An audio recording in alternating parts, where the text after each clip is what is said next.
Don't send me away, I'll tell you a secret. Annie pressed one hand against the concrete and slowly rose to her feet. The noisy parking lot fell silent. The pen in Charles Whitmore's hand stopped just above the final page of the acquisition agreement. He was seated at a temporary table near Red Valley's main gate, where his lawyers and assistants had prepared the transfer documents. Charles looked up at the young woman standing several steps away. Dust covered one knee of Annie's work pants. Her employee badge hung crooked against her shirt. She was still trembling after the fall, but she did not cry or look back at the security guard who had pushed her out of line. "What secret?" Charles asked. Annie struggled to catch her breath. She did not ask to keep her job. She did not explain her family situation or appeal to his sympathy. Instead, she looked toward Richard Vale, the operations director standing beside Charles. "There are things being grown on this farm that don't appear on any of the maps you were given." Richard's face tightened for a brief moment. Then he laughed loudly enough for the nearby workers holding cardboard boxes to hear. "This is pathetic," Richard said. "She's only a temporary worker who can't accept being fired, so she's inventing stories to get attention." Annie turned back to Charles. "You're scheduled to sign a technology transfer agreement with Agrinova this afternoon. If you sign before inspecting the area beneath Greenhouse 4, the company you just bought could lose its most valuable assets before tomorrow morning." Charles slowly lowered the pen, but he did not place it on the table. Red Valley Agricultural Systems stretched across thousands of acres in Iowa. The complex included research greenhouses, seed processing buildings, cold storage facilities, and a data center that controlled most of the automated systems. Charles had acquired the corporation after months of negotiations. His first order had been to replace the entire existing workforce with a new team of his own choosing. The decision had taken less than 10 minutes. Now the consequences stood outside the gate, holding cardboard boxes filled with personal belongings. Charles looked at the badge on Annie's shirt. "You've worked here for 4 months." "Yes, sir." "What exactly was your job?" "Cleaning greenhouse equipment, checking irrigation lines for leaks, and assisting the maintenance crew when needed." "No seed research?" "No." "No access to confidential technical records?" "No." Charles studied her for a long moment. "So you're asking me to believe that a temporary employee discovered something my engineers, auditors, and due diligence specialists all missed?" Annie did not avoid the question. "I don't know whether your people missed it or whether no one ever took them to the right place." Richard immediately stepped forward. "Mr. Whitmore, there is no reason to continue this. She has no scientific training, no access to important data, and nowhere near enough experience to understand what she thinks she saw." "I never said I saw confidential data," Annie replied.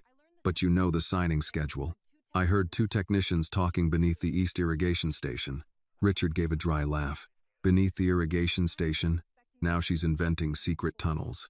"There is an eastern tunnel. It used to be an old drainage channel," Richard said. "It was sealed years ago." Annie looked directly at him. "Then why have your technicians used it after midnight 3 times this week?" Murmurs spread among the workers. Richard spun toward them. "Keep moving. No one is permitted to remain here." A security officer approached Annie, preparing to remove her from the area. Charles raised one hand. "Let her speak." The guard stopped. Richard leaned toward Charles and lowered his voice. "Sir, she is an 18-year-old dropout who has only worked here for a few months. Her father used to be part of the maintenance crew. After he died, her family blamed Red Valley for every hardship they faced." Annie remained still, but her eyes never left Richard. Samuel Reed, the longtime maintenance supervisor, stepped out from the group of workers. "That's enough, Vale." 2 security officers immediately blocked him. Richard did not look at Samuel. "She needs money," he continued. "That's all this is. If we keep listening, she'll soon demand compensation, a new position, or a chance to appear in front of the media." Charles looked at Annie. He still did not believe her. Large acquisition. Annie had no clear evidence to place in front of him. She had only her account, an old tunnel, and a certainty in her eyes that he could not explain. "What do you want?" Charles asked. Annie looked momentarily startled. "Sir? Money? Your job back? Or an agreement in exchange for your silence?" Richard smiled faintly, as though the question had finally returned the situation to familiar ground. Annie looked at Charles. "If I wanted money, I would have started by telling you how poor I am." Richard's smile faded. "I don't need you to give me my job back," Annie continued. "I only need you not to sign until you've checked for yourself." Charles placed the pen on the table. You understand that an accusation like this could cause dozens of people to be investigated? I understand. And if you're wrong, you won't merely lose your job. You could be held responsible for disrupting a major transaction. I understand. Then why are you still standing here? Annie looked toward Greenhouse 4, visible beyond the administrative buildings. Because if I stay silent, there may be nothing left to save by tomorrow morning. Richard stepped closer. Mr. Whitmore. She is manipulating the situation. There is no evidence that any hidden storage facility exists. Annie turned toward him. If you haven't done anything wrong, why do you need me gone so quickly? Richard opened his mouth, but Annie continued before he could answer. I never named you. I only said something was being hidden. You were the first person who felt the need to explain that you had nothing to do with it. Several workers exchanged quiet looks. Charles noticed it as well. However, he did not treat Richard's reaction as evidence. Anger could come from pressure, insult, or simply fear that the transaction might be delayed. He looked back at Annie. You're drawing conclusions from his reaction. Maybe, Annie replied. That's why I'm asking you to investigate instead of asking you to believe me. Her answer left Charles silent for several seconds. Richard glanced at his watch. The Agranova representatives are already on their way. A delay now could cost us millions. Signing the wrong agreement could cost us more, Charles said. Richard inhaled slowly and regained control of his voice. Red Valley has undergone complete due diligence. Every greenhouse, storage facility, patent, and seed sample is listed in the digital inventory. A temporary worker cannot point at a wall and claim that an entire research facility exists behind it. Annie nodded toward the administrative building, then opened the map for Greenhouse 4. Charles looked at Daniel Price, his private security director. Show me. Daniel opened his tablet, accessed the facility plans, and located Greenhouse 4. He enlarged the eastern foundation and turned the screen toward Charles. The map showed an irrigation station, a pump room, and a solid wall running along the foundation. Annie pointed to that section. There's an empty space behind that wall. Richard shook his head. She cannot know that. My father maintained the old pressure lines, Annie said. He showed me the service passages when I was younger. The digital maps were created after the renovation. Some passages were filled in, but not all of them. Charles looked at her. Have you ever gone inside? Only as far as the stairs. So you haven't actually seen the room you're describing? No, sir. Richard raised both hands. You heard her. This entire story is based on a childhood memory and an old staircase. Charles kept his eyes on Annie. You just admitted that you've never been inside. So how do you know the seed vault still exists? Because its ventilation system is still running. How do you know that? The pressure gauge at the east pump station changes between midnight and 3 in the morning, but the central server data stays the same. Charles narrowed his eyes slightly. Did you record those readings? Not all of them. I only saw them while checking the irrigation lines. So this is still speculation. Yes, sir, Richard immediately said. At last, she admits it. Annie did not look at him, but it's speculation that can be tested in less than an hour. Charles turned to Daniel. Can the pressure data be accessed independently? Daniel checked the tablet. Yes, but we would have to use the control panel at the pump station. The local system only stores 7 days of data. Richard said, that isn't necessary. The central system has already confirmed that every reading is normal. Annie pointed toward the screen. If someone is interfering with the server, the central data is the least reliable source. Charles looked at Richard. Do you object to checking the local data? I object to allowing an unsupported accusation to disrupt the schedule. That wasn't my question. Richard paused. No, I don't object to an inspection. I simply think it would be pointless. Charles turned back to Annie. Suppose you're right, and there is a storage facility below us. Why would anyone hide it from the transfer agreement? It contains varieties that were never entered into the inventory, Annie replied.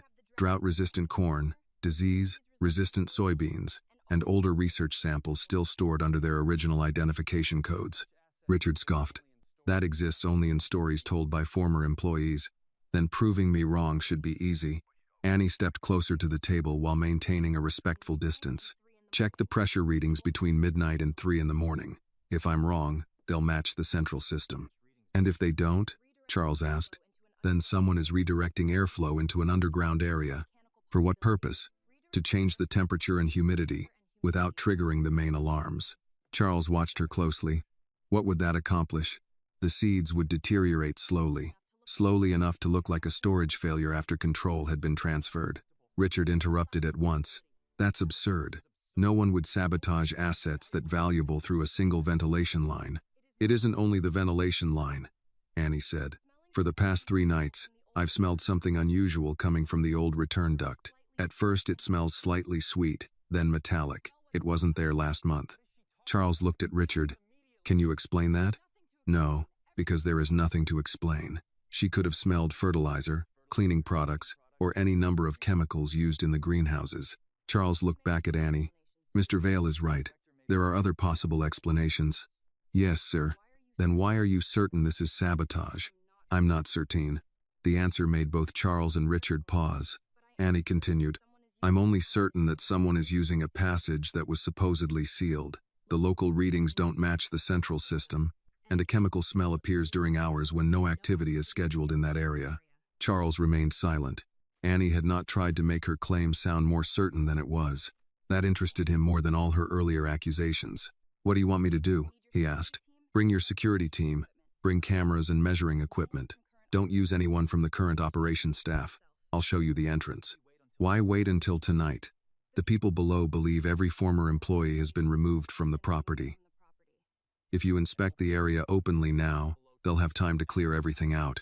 Richard moved closer to the signing table. You cannot seriously be considering this. She is asking you to conduct a secret search based on a few readings she failed to record, and a smell no one else can confirm. Charles looked at the unsigned agreement. He still did not believe Annie, but he no longer believed that signing immediately was the only reasonable choice. He had built his career by moving faster than his competitors, but he had never mistaken decisiveness for blindly proceeding when an unexplained risk appeared. Charles slipped the pen into his coat pocket. Richard noticed immediately. What are you doing? Postponing the signing. Because of her story. No. Charles closed the folder. Because her claims can be tested, and because you are trying to prevent me from testing them. Richard remained silent for a moment. Agrinova will demand an explanation. Tell them we need to verify a technical issue. The delay could cause them to withdraw from the agreement. If they withdraw because I asked for a few hours to inspect an asset I just purchased, then I need to know why. Richard looked toward Annie. You're allowing an 18-year-old girl to interfere with a transaction she doesn't understand. Charles replied, No, I'm giving her a chance to prove what she's saying. He turned to Annie. Don't misunderstand me. I don't believe you yet. Annie nodded. I know. If this leads nowhere, you'll leave the property immediately. Yes, sir. And if I discover that you deliberately invented this story to apply pressure or gain something for yourself, I'll turn the matter over to my legal department. I understand. Charles studied her for several more seconds. Daniel, take Miss Brooks to the private security room. Don't use the local guards. No one is to speak with her privately until I arrive. Daniel nodded. Richard struggled to maintain his composure.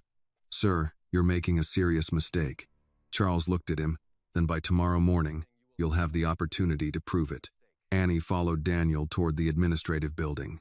As she passed Samuel, she saw him give her a slight nod.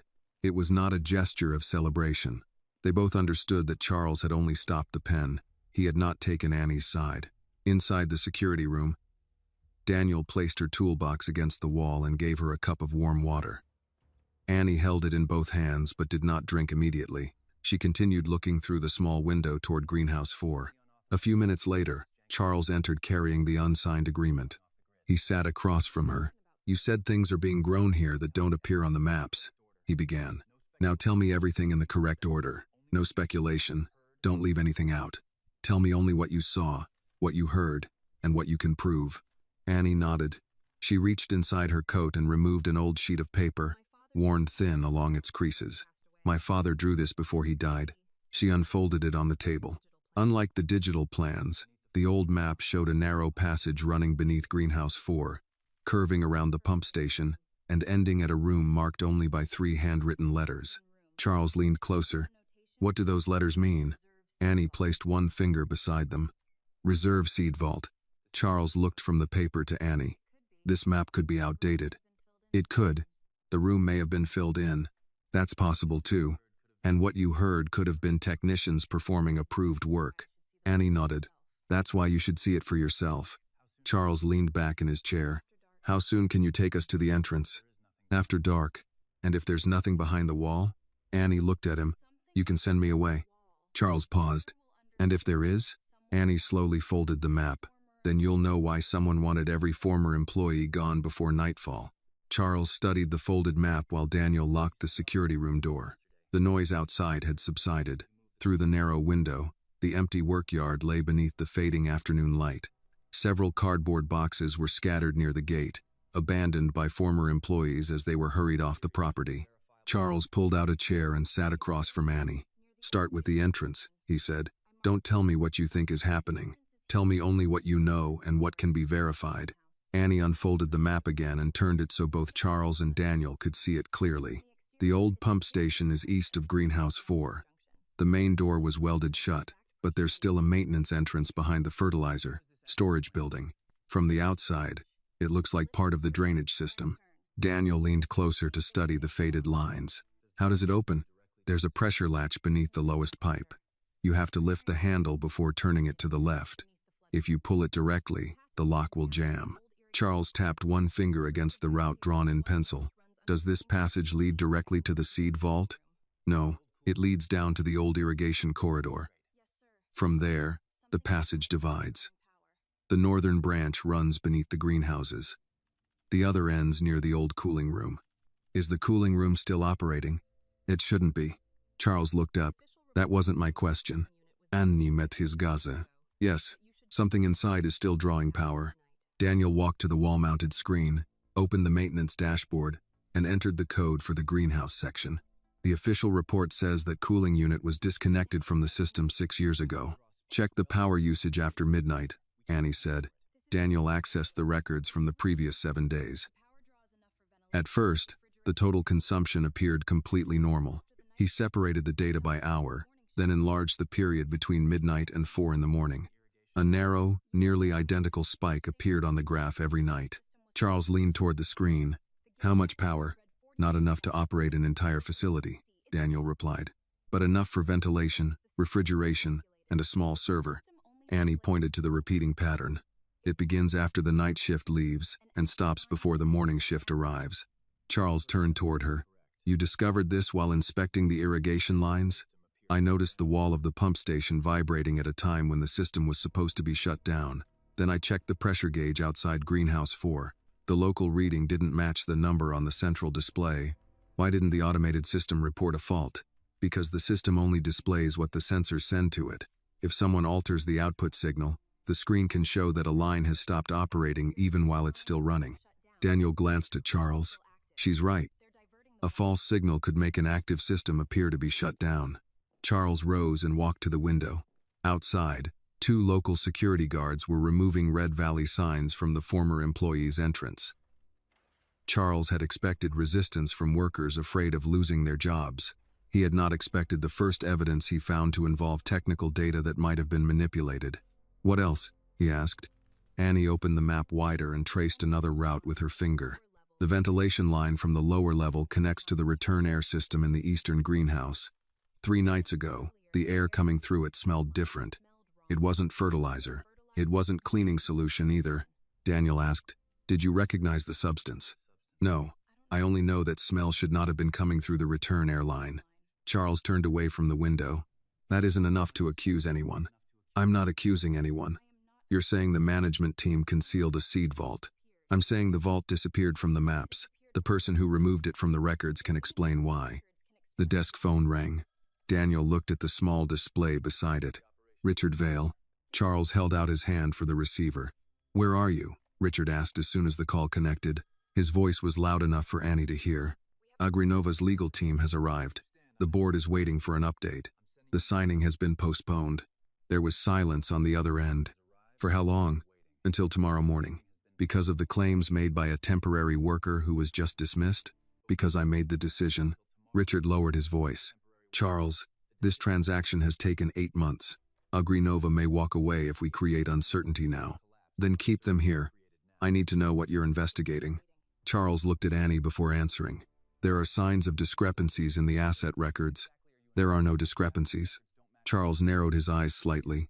That was a quick answer. I know the asset inventory. Better than the technical data? Richard did not respond immediately. Is she still with you? Annie remained still, though her fingers tightened around the edge of the map. Yes. You should remove her from the property. She has disrupted operations, threatened the transaction, and made unsupported accusations.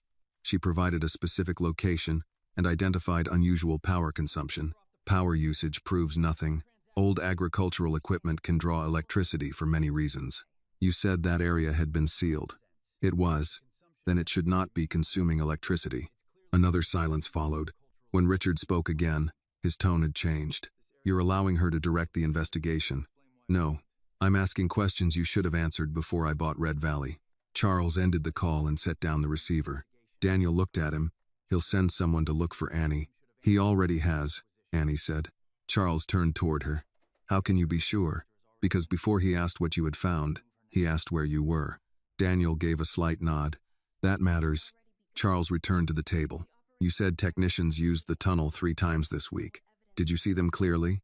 One of them, tall, wearing gray protective clothing with no Red Valley insignia.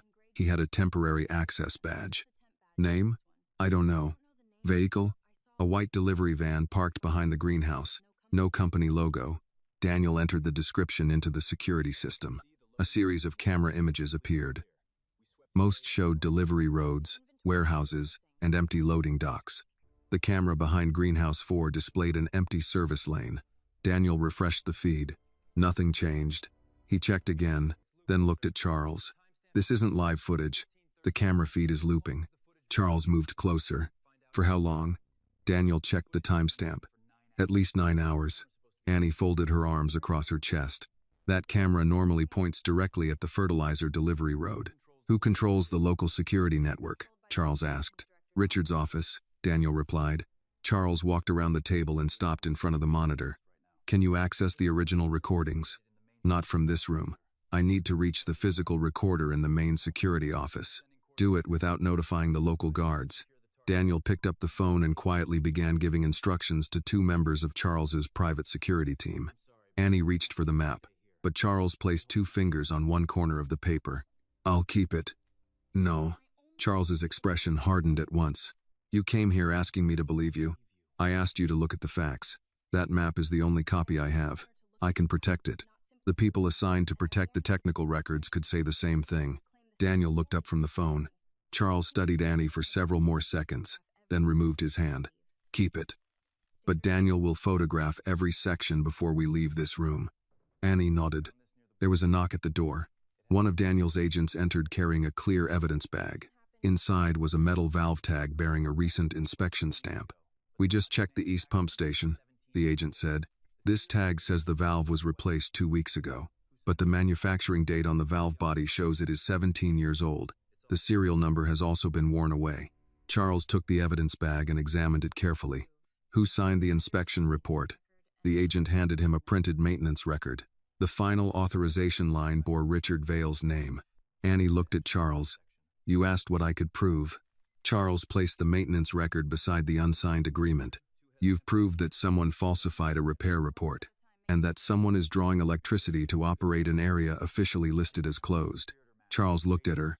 Yes, that's enough reason to go down there. Charles checked his watch. Sunset was less than 3 hours away. Daniel began listing the equipment they would need.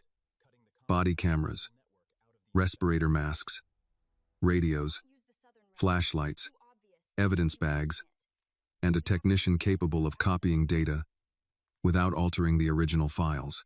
No local guards, Charles said, and no one from Richard's operations team. Annie pointed to the southern entrance on the map. We shouldn't use this route. Why not? It's too obvious. If Richard knows you're inspecting the property, he'll have someone watching it. Daniel asked, Is there another way in? Annie moved her finger to the western side of the diagram. There's an abandoned pump station behind the soybean warehouse. The door looks sealed from the outside, but it can be opened from below. Charles looked at her skeptically. How many hidden entrances does this place have? More than the maps you received show. Daniel photographed the route and began organizing the team. Charles remained beside the table. You'll stay in this room until dark. Annie shook her head. I need to speak with Samuel Reed. He no longer works here. He knows which pipes below still carry pressure. I'm not bringing a recently dismissed employee into a private investigation. Without him, you could open the wrong valve and flood the corridor. The patience in Charles's voice began to wear thin. It seems every answer you give depends on people I dismissed this morning. Annie looked directly at him. That's because the people you dismissed are the ones who understand how this place works. The room fell silent. Charles did not like the answer, but he could not deny it. At last, he turned toward Daniel. Find Samuel. Take him to a diner off the property. Don't let anyone on Richard's team know. Daniel nodded. Annie folded the map and tucked it back inside her coat. As Daniel opened the door, Charles called after her. One more question. Annie stopped. Why did you wait until today to say something? I didn't. Charles looked at her. I reported the pressure changes twice. To whom? My direct supervisor. What happened afterward? After the first report, he was reassigned to another shift. Annie paused. After the second, my name appeared on the termination list. If Annie's courage to speak the truth touched your heart, please like this video, comment where you are watching from, and subscribe to the channel for more inspiring stories. Charles looked toward the falsified maintenance record lying beside the contract. By 6 o'clock, the sky over Bellwether had turned the color of old steel. Daniel drove Annie and Charles away from Red Valley in an unmarked SUV, taking county roads instead of the main highway. No one spoke for the first 10 minutes. Annie sat in the back with her father's map inside her jacket. Charles occupied the passenger seat, answering messages without explaining where he was. Richard had called twice. Agranova's legal counsel had called 3 times. Charles declined every call. Daniel glanced at him. They'll know something changed. They know the signing moved. Vale will assume she caused it. Charles looked back at Annie. Did anyone see you leave the administration building? Not unless your people wanted them to. They didn't. That doesn't mean Richard won't find out. Charles put his phone away. You give him a great deal of credit. I give him the amount he's earned. They reached Miller's Diner shortly after sunset. The restaurant sat beside a truck stop at the edge of town, its red sign flickering above a row of pickups. Inside, the air smelled of coffee, fried onions, and meatloaf. A waitress filled mugs without asking and called most of the older customers by name. Samuel Reed waited in a booth near the back. His cap rested beside a plate he had barely touched. When Annie approached, he rose and checked her scraped palm before greeting anyone else. You all right, Miss Brooks? I'm fine. You don't look fine. I've looked worse after a night shift. Samuel gave Charles a brief nod. Mr. Whitmore. Charles sat across from him. You understand this conversation is confidential. Samuel lowered himself into the booth.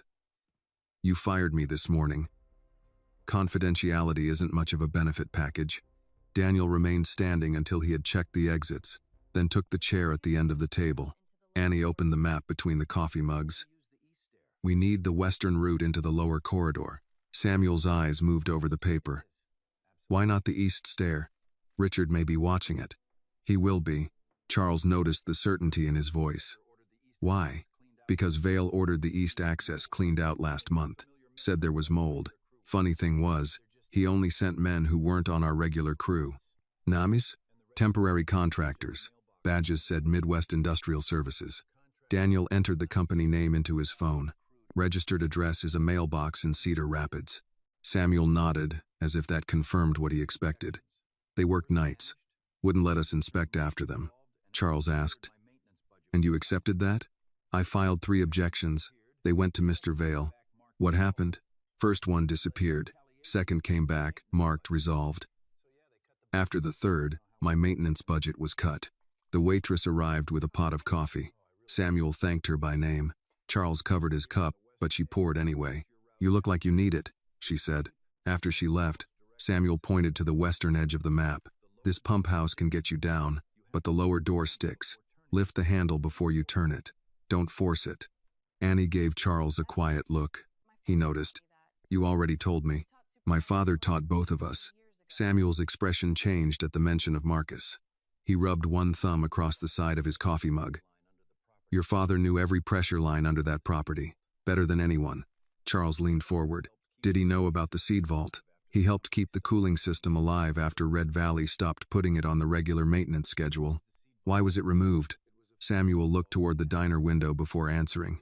Officially, because the research was inactive. Unofficially, the old owners were afraid somebody would understand what those samples were worth. Annie asked, "Is the western line still pressurized?" "Part of it. The valve near the soybean building is manual. The lower branch may still carry runoff from the greenhouse cooling system." "What happens if we open the wrong one?" Daniel asked. "You flood the corridor." Charles looked at Annie. "That explains your insistence on bringing him." Samuel gave a dry smile. "Some things don't improve just because the owner changes." Charles accepted the remark without answering. Annie traced the route. "Where does this split?" "About 40 yards past the first ladder. North takes you toward Greenhouse 4. South runs to the old cooling room. Don't take the south branch unless you have respirators." Daniel asked why. "Poor ventilation, rust in the pipes, maybe chemical residue. We sealed it off years ago." "Who ordered it reopened?" Annie asked. Samuel's eyes lifted. "How do you know it was?" "The wall vibrates after midnight." Samuel leaned back. "Then Vale brought the cooling room online." Charles asked. "What would he need it for?" "Independent refrigeration, separate airflow, a place to run equipment without the main system showing the load." Daniel looked at Charles. "It matches the electrical pattern." The waitress returned with Annie's sandwich wrapped in wax paper. Samuel must have ordered it before they arrived. Annie started to refuse, but he pushed the plate toward her. "Eat. Your father used to forget meals whenever a machine acted wrong. We don't have much time. You'll have less if you get dizzy underground." Annie took a bite while Charles studied the hand-drawn map. He seemed uncomfortable with how much of the conversation depended on people he had removed that morning. Samuel reached into his coat and placed an old brass key on the table. "This opens the maintenance cabinet inside the western pump house. Behind it is the lower release." Daniel picked up the key with a napkin. "Who else has one?" "Marcus had the second. Vale ordered the locks changed after he died, but the cabinet was too old for the new cylinder. They changed the outside plate and left the inside mechanism." Charles asked, "Why didn't you report that?" "To Vale?" "To the board." Samuel looked at him. "Working men don't call boards, Mr. Whitmore. We report to supervisors. Supervisors report to managers. Managers decide whether our words get upstairs. That is going to change." Samuel did not respond. Charles held his gaze. "You don't believe me. I believe you mean it right now. Men with money often mean things right up until those things cost money." Annie watched Charles absorb the comment. He had been challenged by employees before, but Samuel spoke without anger. That made the words harder to dismiss. Daniel's phone vibrated. He read the message and turned the screen toward Charles. The local security recorder had been accessed remotely at 5:42 p.m. The camera feed behind Greenhouse 4 had been erased, along with 4 hours of loading bay footage. "Who had permission?" Charles asked. "Vale and 2 security administrators," Daniel said. "One administrator clocked out before noon. The other is on leave." Samuel looked at Annie. "He knows?" Charles stood. "Then we go now." Annie folded the map and finished the last bite of her sandwich. Samuel reached for his cap. "I'm coming." "No," Charles said. "You've given us the route." Samuel rose anyway. "I've also given you the warning that one wrong valve can fill that corridor. Paper won't tell you which wheel sticks." Daniel looked at Charles. "He's useful." "He's 64. Samuel put on his cap. "That's not a medical condition." Annie almost smiled. Charles considered the old mechanic, then gave one condition. "You follow Daniel's orders." Samuel looked at Daniel. "Are they sensible?" "Usually." "Then we'll get along." Outside, the wind had picked up. As they crossed the parking lot, Annie's phone rang. Ruth's name appeared on the screen. Annie answered. "You coming home?" Ruth asked. "Late." "How late?" "I don't know." A pause followed. Ruth had spent years learning when Annie was hiding fear behind short answers. "Are you with the rich man?" Annie looked toward Charles, who was speaking with Daniel near the SUV. "Yes." "Has he offered your job back?" "No." "Good." Annie frowned. "Good?" "A job can make a person grateful before anything has been made right. Don't confuse being heard once with being respected." "I won't." "And eat something." "I did." "What?" "A turkey sandwich. Then at least one person around you has sense." The call ended. Charles opened the rear door for Annie, an act so ordinary that neither of them mentioned it. Samuel climbed in beside her, carrying a small canvas tool bag. Before Daniel started the engine, Charles's phone rang again. This time he answered. Richard spoke without greeting. "Where are you?" "Reviewing the inventory discrepancy." "With whom?" Charles looked through the windshield at the diner sign. "People who understand the property. You need to return. Agranova is threatening to withdraw." "Let them threaten." "Charles, that contract protects the acquisition. Then it will survive one night." Richard's voice hardened. "Is Annie Brooks with you?" Charles let the silence stretch. "Why are you asking about her again?" "Because she has no reason to be involved." "That isn't what I asked." Richard recovered quickly. "I'm trying to protect you from a public embarrassment." Charles looked back at Annie. "Save your concern for tomorrow." He ended the call. At Red Valley, Richard lowered his phone and turned toward a technician waiting inside the operations office. "They're going underground," he said. "Move everything before midnight."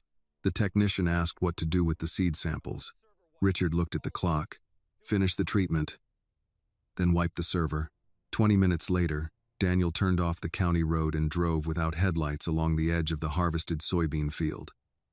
The abandoned pump house appeared ahead as a dark shape beside the storage building. Annie felt the old brass key in Samuel's hand and the folded map against her chest. The building had no listed electrical service, no active equipment, and no place in Charles Whitmore's digital inventory. Yet from beneath the ground came a steady mechanical hum. Daniel killed the engine 50 yards from the pump house. For a few seconds, no one moved. The mechanical hum beneath the ground carried through the floor of the SUV, faint but steady. "That building is supposed to be dead," Charles said. Samuel opened his canvas tool bag. "Dead buildings don't draw power." Daniel handed out body cameras, flashlights, respirators, and radios. 2 members of his private team had followed in a second vehicle and now moved toward the storage building to secure the outside route. "No lights until we're inside," Daniel said. "No one separates from the group. If we find people below, we record first and act only when I give the order." Samuel clipped the radio to his coat. "And if the corridor starts filling with water, then you give the order." Annie led them behind the soybean storage building. Dry stalks scraped across the concrete in the wind. The pump house stood low against the field, its windows covered with plywood, and its metal door crossed by a rusted chain. Daniel examined the lock. "Recently opened." Charles looked at the chain. "It looks untouched. Dust is missing around the link. Someone handled it today." Samuel crouched beside the lower hinge and pulled away a strip of dried weeds. Beneath them was a small access plate. "The chain is for people who use the door," he said. "We're not using the door." He inserted the brass key, turned it halfway, then pressed the plate inward. A narrow section of wall released with a soft click. Charles gave Annie a look. "Another entrance that isn't on the map. That's why we came." They entered one at a time. The air smelled of oil, old concrete, and standing water. Samuel closed the panel behind them while Daniel checked the room. The pump house contained equipment that appeared abandoned, but Annie saw fresh marks on the floor where something heavy had recently been moved. A thin cable ran behind a row of disconnected control boxes. Daniel followed it with his flashlight. "New wiring." Samuel touched the insulation. "Installed badly." Charles lowered his voice. "Can you tell where it goes?" "Down." Annie crossed to a metal cadaver built into the far wall. He reached beneath the cabinet. The inner panel opened. Behind it stood a red iron handle. "Lift first," Annie said. Samuel nodded. "Your father taught you well." Charles watched as Daniel aimed his flashlight down. "How far?" 20 feet to the first landing," Samuel said. "Maybe more if the lower floor is settled." Annie went first. Charles caught her arm before she stepped onto the ladder. "Daniel leads. He doesn't know which landing is safe." Daniel looked between them. "She leads. I stay one rung behind." Charles released her. The ladder ended at a narrow concrete platform. Annie waited until Daniel joined her, then pointed toward 2 corridors. Water covered the floor of the left passage. The right remained dry. Samuel descended next and checked a pressure gauge fixed to the wall. "Western line is active," he said. "Higher than it should be." "Can we still pass?" Daniel asked.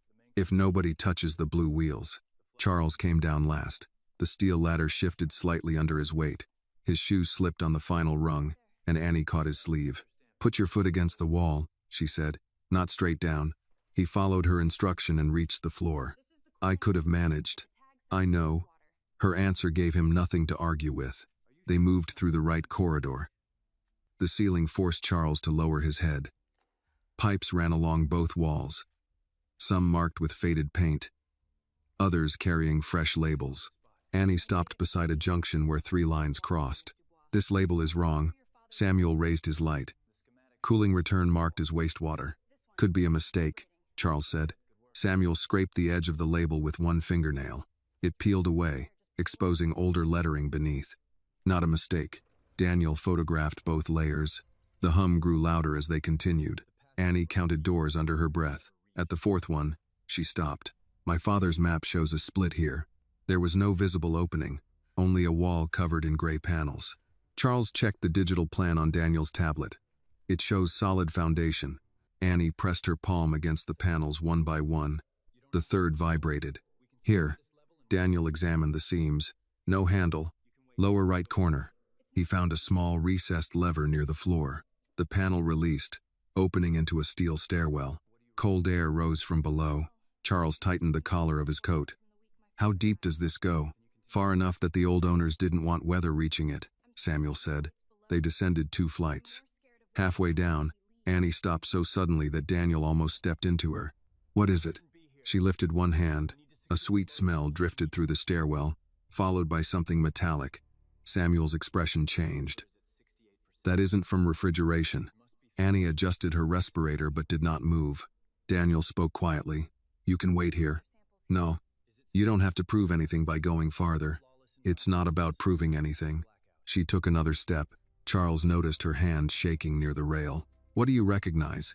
The same smell was in the maintenance corridor the week my father died. Samuel looked toward the floor. Daniel gave her a moment. Can you continue? Annie drew a slow breath. I'm scared of what's down there. I'm more scared of what happens if we leave. They continued. At the bottom, the stairwell ended behind a row of industrial panels. Through a narrow gap, Daniel saw white light. He signaled for silence. Voices came from the other side. Transfer is at 68%, a man said. Another answered, Vale wants it finished before the signing. Charles's face hardened. Annie guided them to a small inspection window clouded by dust. Daniel wiped one corner clean. Inside the vault, 2 technicians in gray coveralls moved between rows of sealed seed containers. One inserted a syringe into a ventilation port on a storage tray.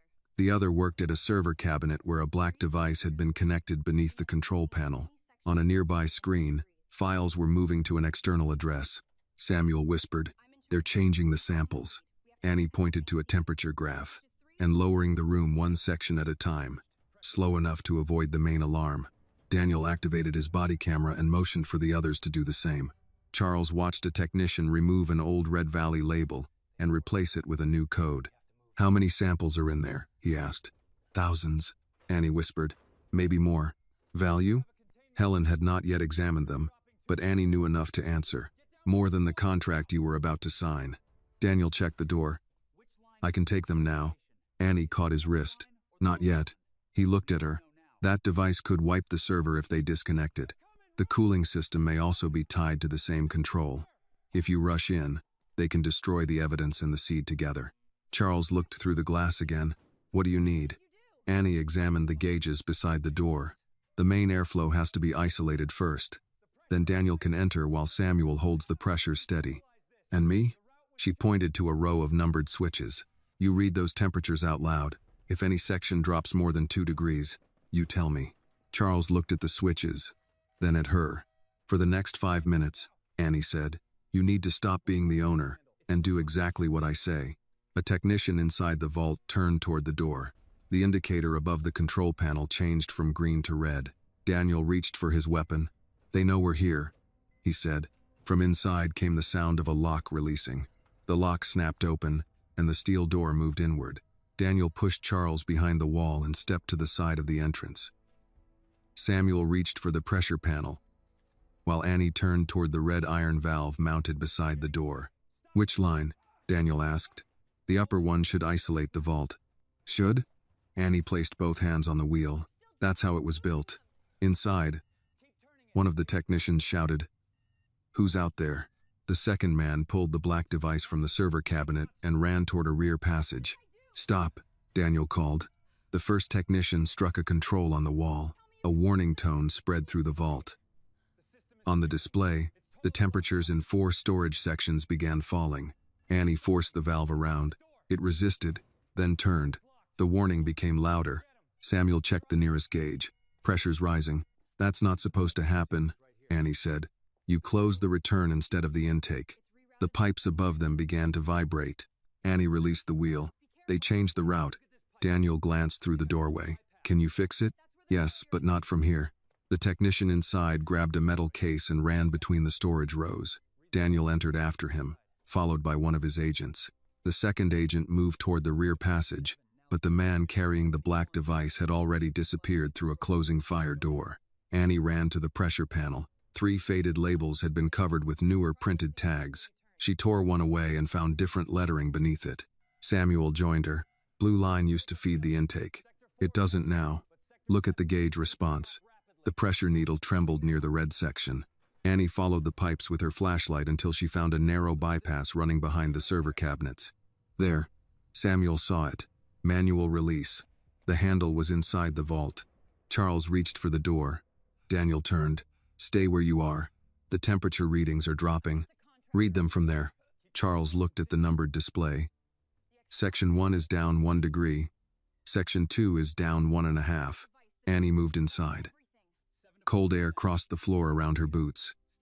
She passed rows of sealed trays, found the bypass handle, and pulled. Nothing happened. It's locked, she said. Samuel pointed through the doorway. Lift it before turning. Annie raised the handle and twisted. The pipe knocked once. Then the pressure needle began to fall. Charles read the display again. Section 2 is holding. Section 3 is still dropping. By how much? 2 degrees. Annie crossed to a second control wheel near the cooling unit. She turned it a quarter rotation. The temperature stopped falling. Samuel watched the gauges. Hold it there. The first technician reached the far end of the room, but Daniel's agent blocked the exit. He tried to reverse direction and slipped between 2 carts. Daniel caught his arm and brought him against the wall without striking him. Hands where I can see them. I'm a contractor, the man said. I don't know anything. Then this will be a short conversation. Annie kept one hand on the wheel. The external transfer is still running. Charles checked the server display. 74%. Daniel looked toward the rear fire door. The other man has the control device. If he disconnects it wrong, the server may erase the local files, Annie said. Can we stop the transfer here? Not without knowing what he installed. Charles moved toward the cabinet. Don't touch it, Annie said. He stopped. She pointed to a row of switches. Read the temperatures. Charles returned to the display. Section 1 stable. Section 2 stable. Section 3 rising 0.5 degree. Section 4 down 1. Samuel adjusted a smaller valve. That should balance it. The warning tone stopped, but the transfer continued. Daniel secured the captured technician's wrists and checked his badge. The name printed on it was Alan Pierce. The badge carried no Red Valley logo. Who hired you? Daniel asked. A contracting company. Which company? Midwest Industrial Services. Samuel gave a quiet breath. The mailbox company. Pierce said nothing. Daniel pointed toward the trays. What did you inject? Preservative. Annie looked at the syringes left on the cart. Preservative doesn't go through the ventilation ports. Pierce turned his face away. Charles approached him. You have one chance to explain why you were altering property I purchased this morning. Pierce gave a strained laugh. You think you purchased everything down here? Charles did not react. Who gave the order? I follow work tickets. From Richard Vale? Pierce's eyes moved toward the camera on Daniel's chest, then back to the floor. That small reaction was enough. Daniel said, We'll preserve the question for later. Annie left Samuel holding the pressure steady and went to the server cabinet. The black device remained connected by 2 cables even though the main control unit had been removed. Can you copy the data? Charles asked. Maybe. Not with the tools we brought. Daniel, I can have a forensic technician here within an hour. Annie checked the status screen. We may not have an hour. The transfer reached 78%. Samuel came closer without leaving the gauge. Can you cut the network line? If it's tied to the temperature controls, cutting it could trigger the same shutdown. Charles looked at the storage rows. How many samples are at risk? Annie read the handwritten codes. At least 600 active strains in this section. There could be thousands in the other rooms. Charles's voice lowered. And if they're damaged? Some can't be recreated. Pierce spoke from beside Daniel. They're just seeds. Helen Ward's words had not yet been heard in that room, but Annie already knew the answer. No, she said. They're years people don't get back. Daniel sent one agent through the rear passage after the second technician. The agent returned several minutes later. He reached a maintenance lift. The upper door was open. We found tire marks near the North Service Road. The white van, Annie said. Daniel called his outside team and ordered every exit watched. Charles looked toward the server. Can Vale access this remotely? Probably, Daniel said. Annie examined the cables again. One led to the vault controls. The other disappeared behind a panel marked as an inactive communications line. She removed the screws with a driver from her toolbox. Behind the panel, the cable split into two branches. One sends data out, she said. The other carries control commands back in, Charles asked. Can you isolate one without stopping the other? I think so. Samuel looked at her. Think? She met his eyes. The labels are false, and the route has been changed. I made one wrong choice already. That means you check twice this time. Annie traced both lines by hand. One cable felt warm from active transmission. The second carried an intermittent vibration from the control signal. She marked the control cable with tape. If I disconnect this one, the transfer may continue, but they can't change the temperatures from outside. And if you're wrong, Charles asked, the vault shuts down. No one spoke. Annie looked at the readings, then at the pipe route, then back at the cables. She could feel everyone waiting for certainty she did not have. I need Samuel on the release valve. Charles, keep reading every section. Daniel, if the display goes blank, reconnect the cable immediately. Charles nodded. Annie pulled the control line. The lights flickered once. The temperature display remained active. Samuel checked the gauge, pressure steady. Charles read the sections, all holding. The external transfer stopped at 81%. Daniel released a breath. Good call. Annie shook her head. Not finished. The server screen displayed a new message. Remote wipe pending. A countdown appeared beneath it. 9 minutes and 59 seconds. Charles looked at Pierce. Who can stop that? Pierce remained silent. Daniel moved closer. Your partner left you here. Vale will erase the system, and every record will make it look like you acted alone. Pierce's expression changed.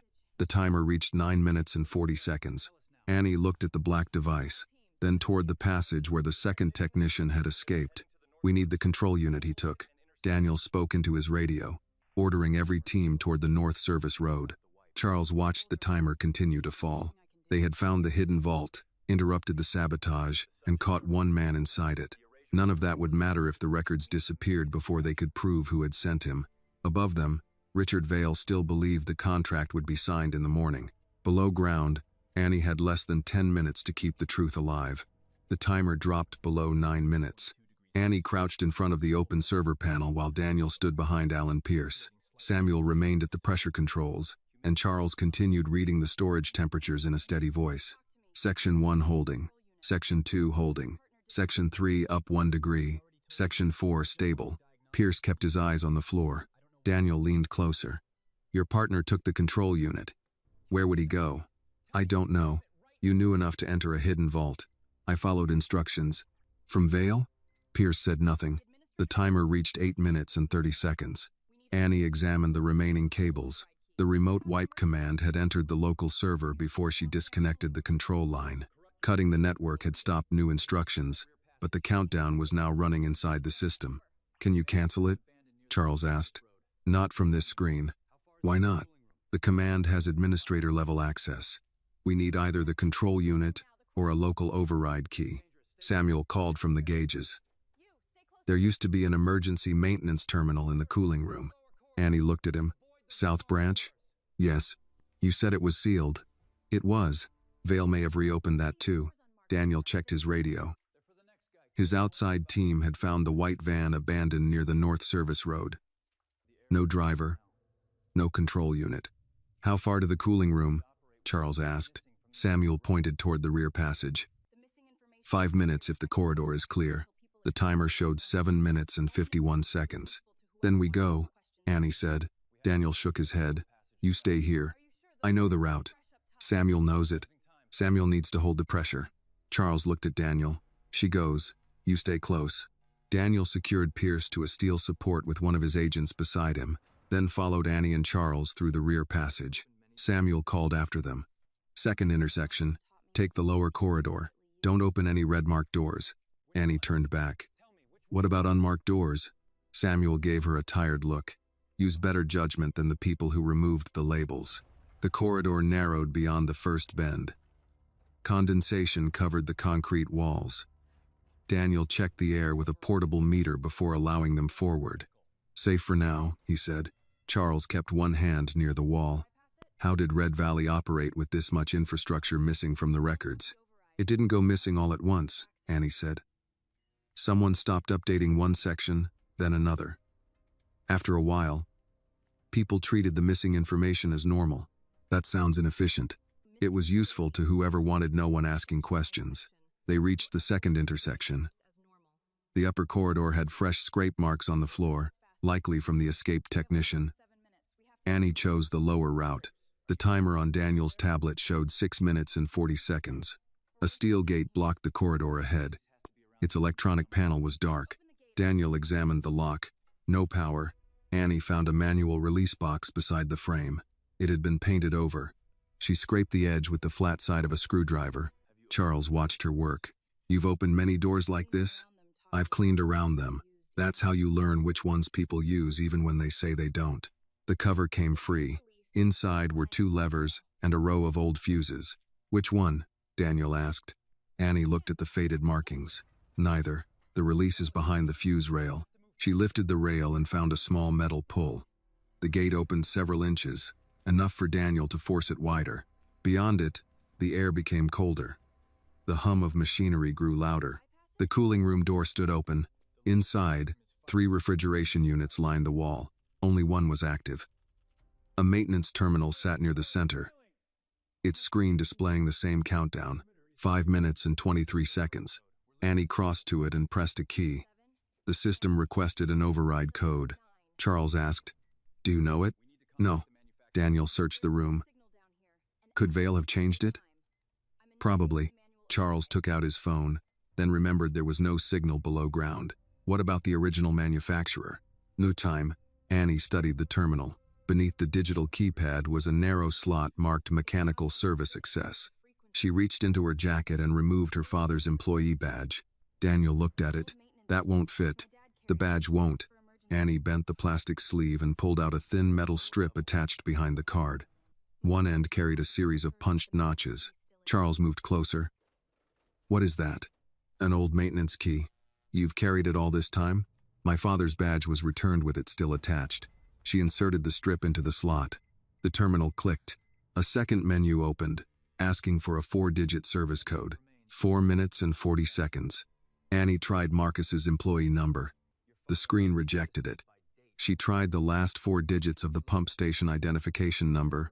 Rejected. Daniel glanced toward the door. One more attempt before it locks us out. Charles studied the handwritten labels above the refrigeration units. Your father marked systems by date, didn't he? Sometimes.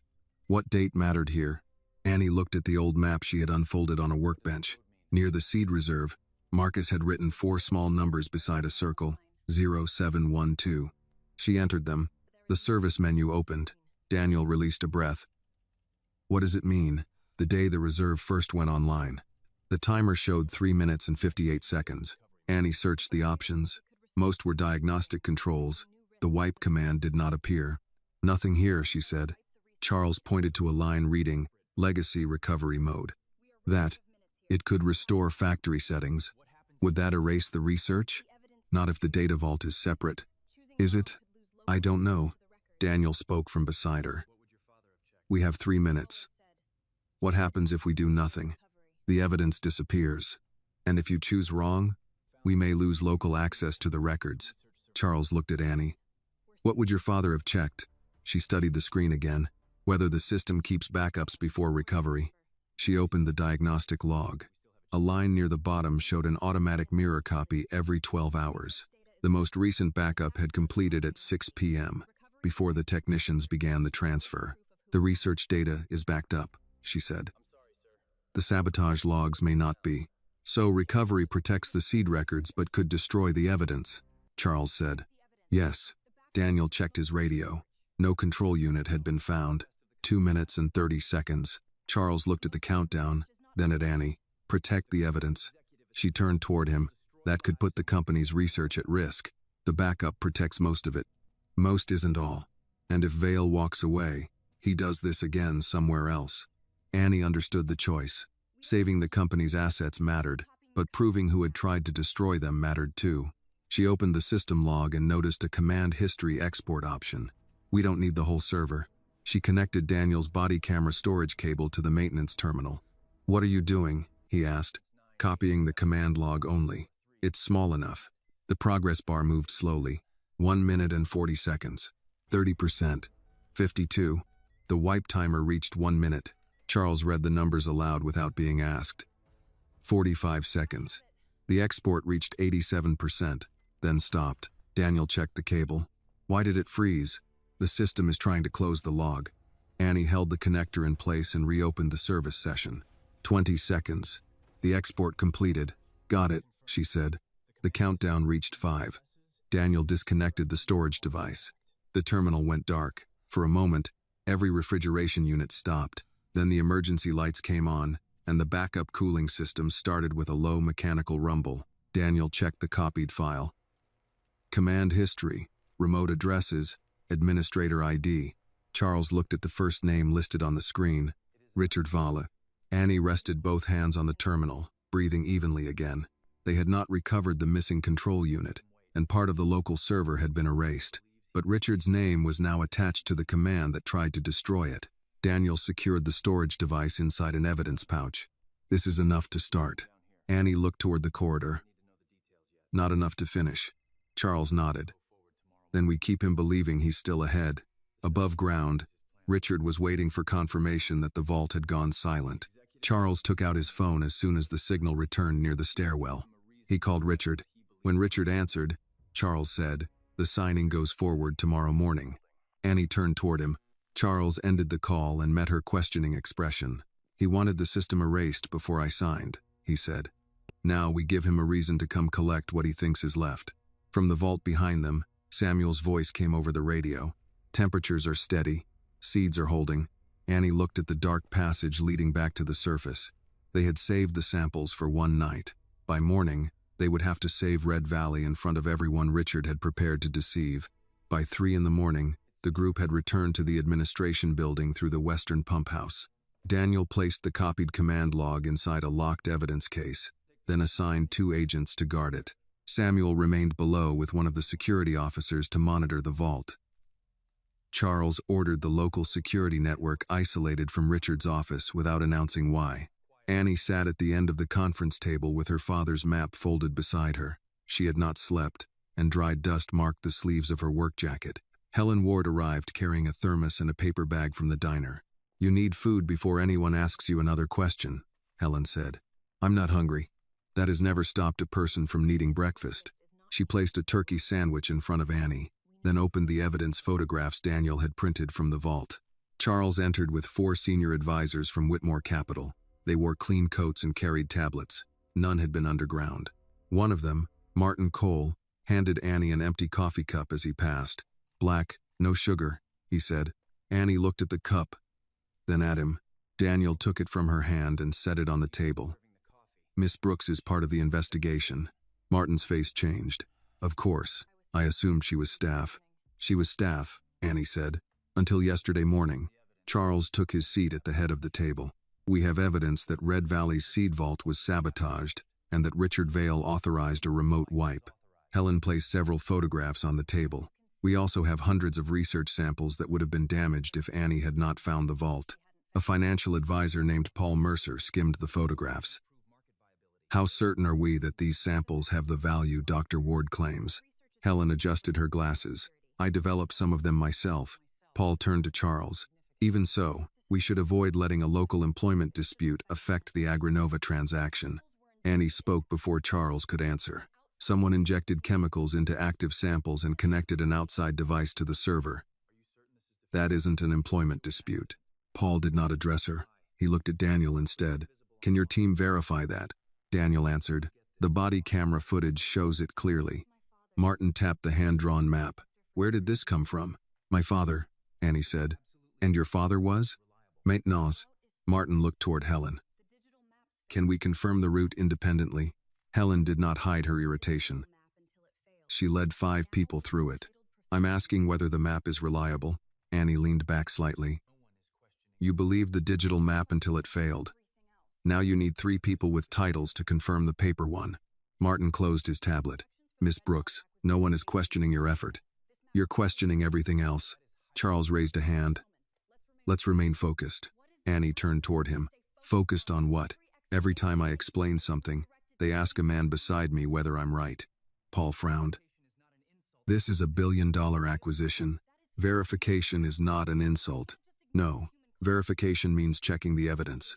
This is deciding I can't understand what I found because I'm 18, because I wore a maintenance jacket into your meeting, or because I don't look like the people you usually trust.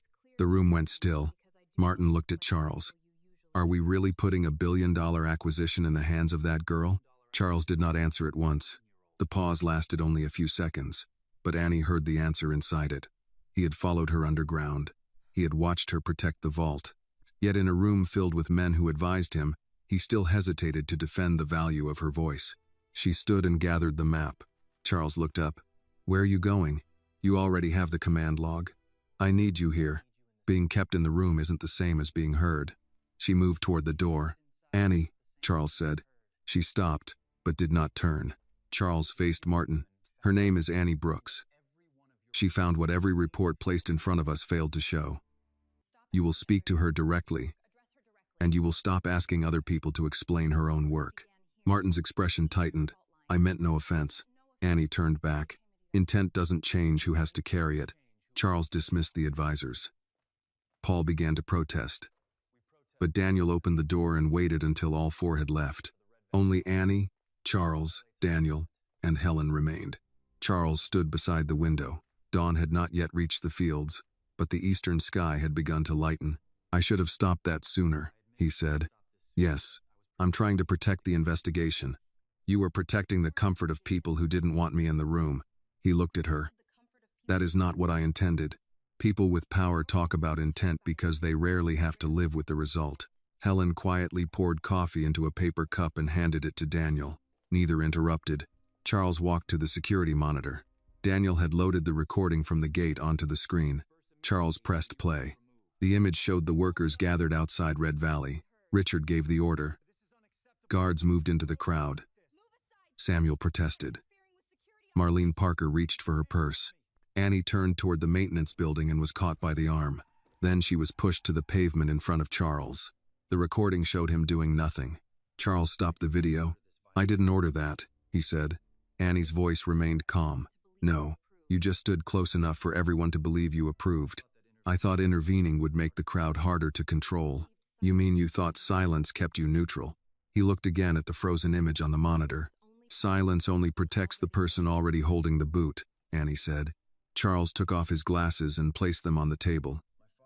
My father lost our farm when I was 16. The bank officer came with paperwork and a county deputy. He never raised his voice. Never insulted us. He stood on the porch while we carried our things outside. Annie said nothing. I spent my life making sure no one could ever stand over me that way again, Charles continued. I did not notice when I became the man on the porch. That doesn't make what happened right. No. It doesn't give those people their jobs back. No. And it doesn't make me trust you. Charles accepted each answer. I'm sorry, he said. Annie placed the folded map on the table but kept her hand over it. An apology tells me you saw it. What you do next tells me whether it mattered. Daniel's phone vibrated. He read the message and turned the screen toward Charles. The local security recorder showed a new access attempt from Richard's credentials. He had also requested Annie's employment file, her address, and the incident report concerning Marcus Brooks. Charles's attention shifted to the last item. Why would he request her father's record now? Annie felt the question before she answered it. Because he knows my father left something behind. Helen looked at her. What kind of thing? I don't know. Samuel kept some of his maintenance papers after the accident. Charles reached for his phone. Then we find them before Richard does. Annie picked up the map. You don't get to lock me out of that part. I wasn't going to. You hesitated. Charles met her eyes. I'm learning not to. Outside, the first gray light spread across the harvested fields. Richard still believed the evidence under Red Valley had been erased, but he had begun searching for the records of a dead maintenance worker. That told Annie the secret beneath Greenhouse 4 was only one part of what he had buried. Samuel kept Marcus Brooks's papers in a storage unit behind an abandoned repair shop on the south side of Bellwether. By 7 that morning, Daniel had secured the building and checked the surrounding lot. Charles parked near the entrance while Annie waited beside Samuel beneath a faded sign advertising tractor parts. You never told me you kept his records, Annie said. Samuel fitted a key into the padlock. You were 15 when he died. I'm 18 now, and until yesterday, Vale had the power to fire anyone who spoke his name too loudly. He fired everyone anyway. Samuel opened the metal door. That's why we're here. The unit contained 2 workbenches, several crates of machine parts, and a green tool chest marked with Marcus's initials. Samuel pulled it toward the light. Annie rested her hand on the lid but did not open it. Charles remained near the doorway. Did Richard know this existed? No, Samuel said. But if he requested Marcus's incident report this morning, he may know there was more than the official file. Daniel checked the lock and hinges. No sign anyone entered before us. Samuel lifted the lid. Inside were maintenance logs, photographs, invoices, old inspection tags, and a small cassette recorder wrapped in a shop towel. A sealed envelope lay beneath them with Annie's name written across the front. She reached for it. Samuel stopped her gently. There may be things in these papers you don't want to read with an audience. Annie looked at Charles and Daniel. They need the evidence. The evidence and the letter aren't the same thing. She removed the envelope and placed it inside her jacket. I'll read that later. Daniel photographed the position of every item before anything was moved. Helen joined them several minutes later with a portable scanner and evidence sleeves. She greeted Samuel, then looked at Annie. Have you slept? No. That was not a difficult question. We don't have time. Helen opened her equipment case. People who say that usually make mistakes because they're tired. Annie accepted the cup of coffee Helen handed her but did not drink it. Samuel opened the first maintenance log. Marcus's handwriting filled the pages in short entries. Pressure readings, replacement dates, valve numbers, unusual smells, incomplete repairs. He had marked several pages with red pencil. Daniel read one aloud. Pressure valve E14 replaced with non-standard part. Reported to operations. Immediate correction recommended. Helen checked the date. 6 weeks before the incident. The next page contained a copy of the work order. The original replacement part had cost more than $4,000. The installed part cost less than $600. Charles examined the invoice. Who approved the substitution? Samuel turned the paper over. Richard Vale's signature appeared at the bottom. Charles said nothing. Annie found a second report.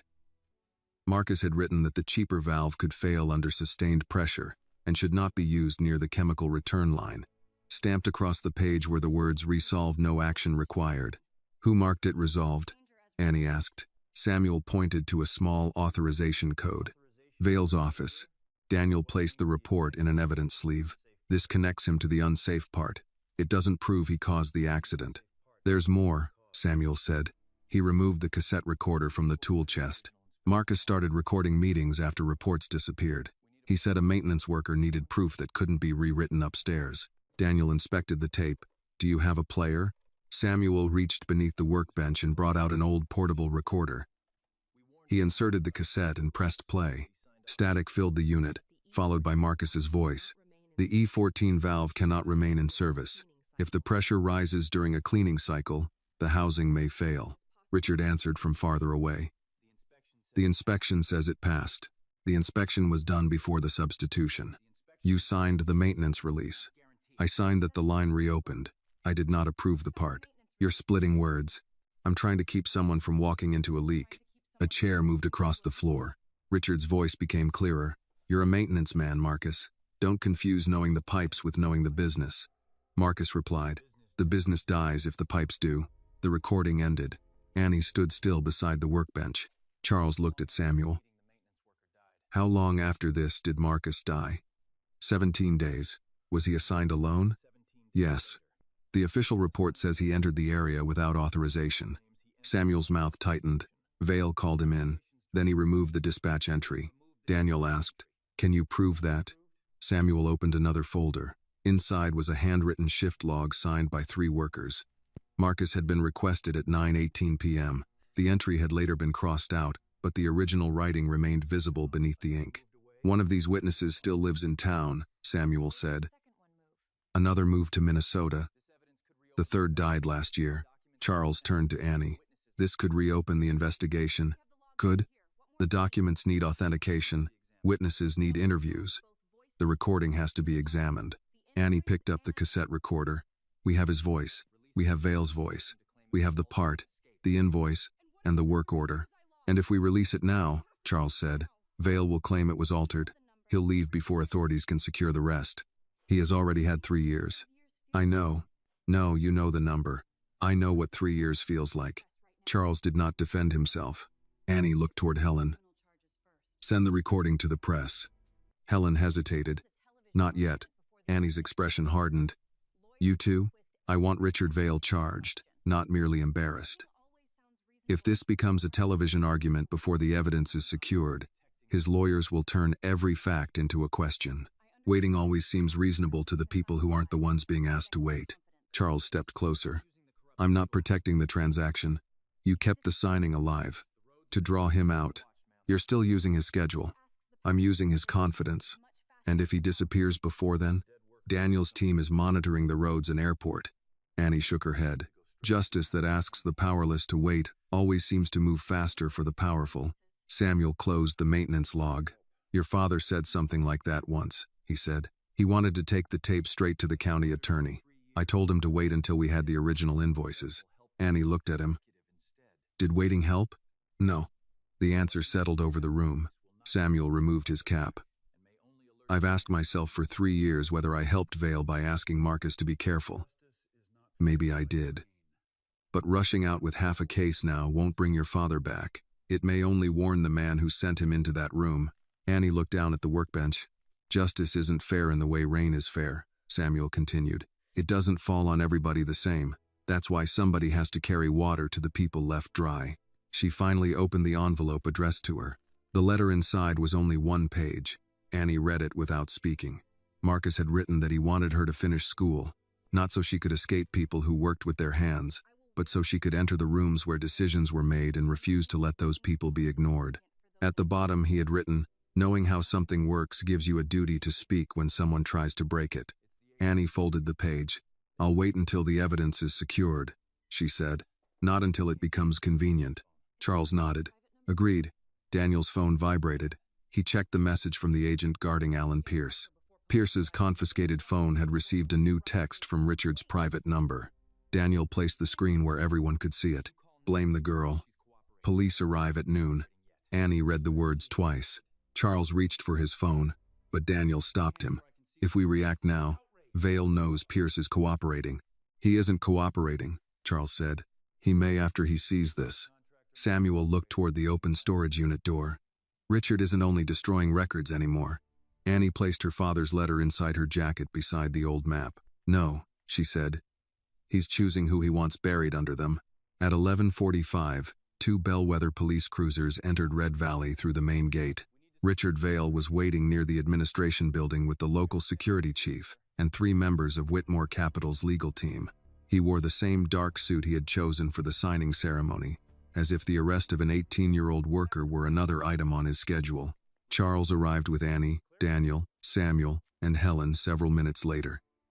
Annie carried no toolbox this time. Her father's letter and the folded map rested inside her jacket. Richard walked forward before anyone could speak. Mr. Whitmore, I wish this had not become necessary. Charles glanced at the officers. What exactly has become necessary? Richard held up a printed report. We have evidence that Annie Brooks entered a restricted facility, introduced a chemical agent into the seed vault, and attempted to damage the control system after being dismissed. Annie looked at him. You reported that quickly. The evidence speaks for itself. Evidence usually needs time to exist before the police report is written. One of the officers, Captain Howard Briggs, stepped between them. He was broad through the shoulders, with gray hair beneath his uniform cap. Annie Brooks? Yes. We need to ask you some questions. Daniel moved beside her. I'm Daniel Price, security director for Mr. Whitmore. Before you question her, I want to see the warrant and the supporting complaint. Briggs studied him. This is a local investigation. It is also an active corporate security investigation involving interstate data transfer and attempted theft of intellectual property. Richard gave a short laugh. There it is. A simple act of sabotage turned into a conspiracy because Charles refuses to admit he trusted the wrong person. Charles's voice stayed level. Show me your evidence. Richard nodded to the local security chief, who opened a laptop on the hood of a patrol car. The first file showed Annie entering a maintenance corridor late the previous night. The recording had no sound and began after she was already inside. The second showed a bottle of chemical treatment solution inside her old locker. The third was a series of text messages sent from a number registered in Annie's name. One message read, "They'll listen when the whole place starts dying." Samuel stepped closer. That isn't how she talks. Briggs looked at him. And you are? Samuel Reed, maintenance supervisor for 31 years.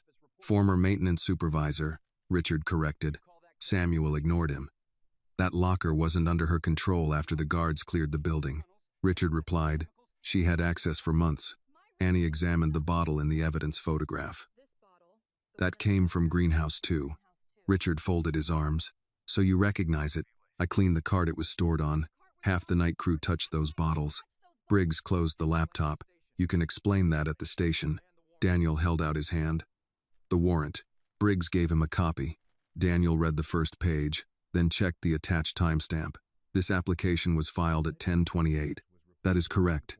The alleged sabotage was reported at 10:46. Briggs's expression changed. Daniel turned the document toward Charles. Someone requested the warrant 18 minutes before the official complaint existed. Richard stepped in. Administrative timestamps are often entered incorrectly. Daniel looked at him. A court clerk enters a request before your security office reports the event, and you call it clerical? Briggs took the warrant back and checked the time himself. Richard shifted his attention to Charles. You are allowing technical details to distract from the obvious. She knew the tunnels, had access to the chemicals, and had a reason to retaliate. My reason was to stop you, Annie said. You needed your job. I needed work. That doesn't mean I needed your permission to tell the truth. Briggs approached her. Until this is clarified, I'm taking you in for questioning. He reached for her wrist.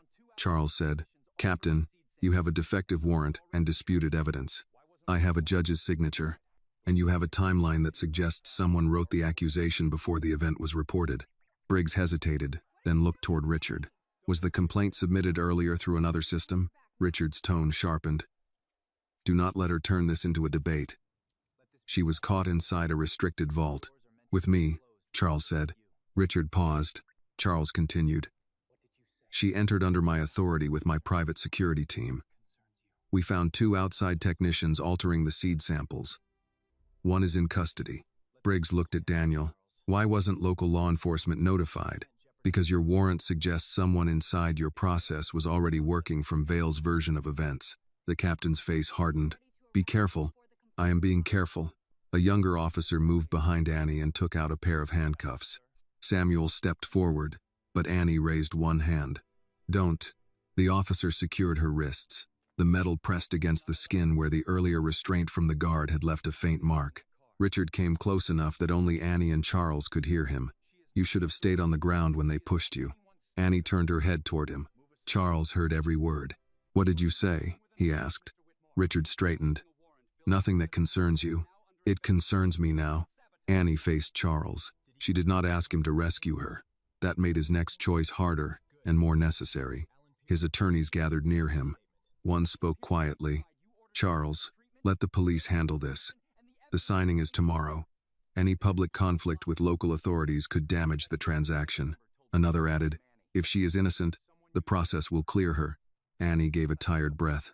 The process was ready to arrest me before the complaint was filed. Charles looked from the lawyers to the workers standing behind the fence. News of the arrest had spread, and several former employees had returned. Marlene Parker stood beside Samuel's pickup. Some held phones, others simply watched. The scene resembled the morning at the gate, Annie restrained, Richard directing events, and Charles surrounded by people explaining why silence was practical. He stepped between Annie and the patrol car.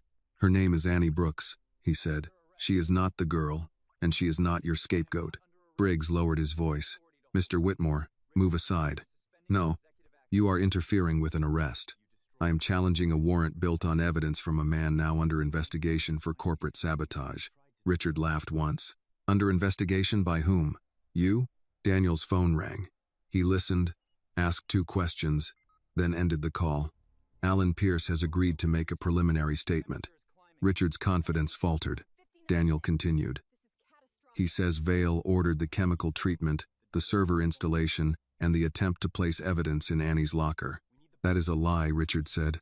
"We also recovered a text from your private number telling Pierce to blame her before the police arrived." Briggs turned toward Richard.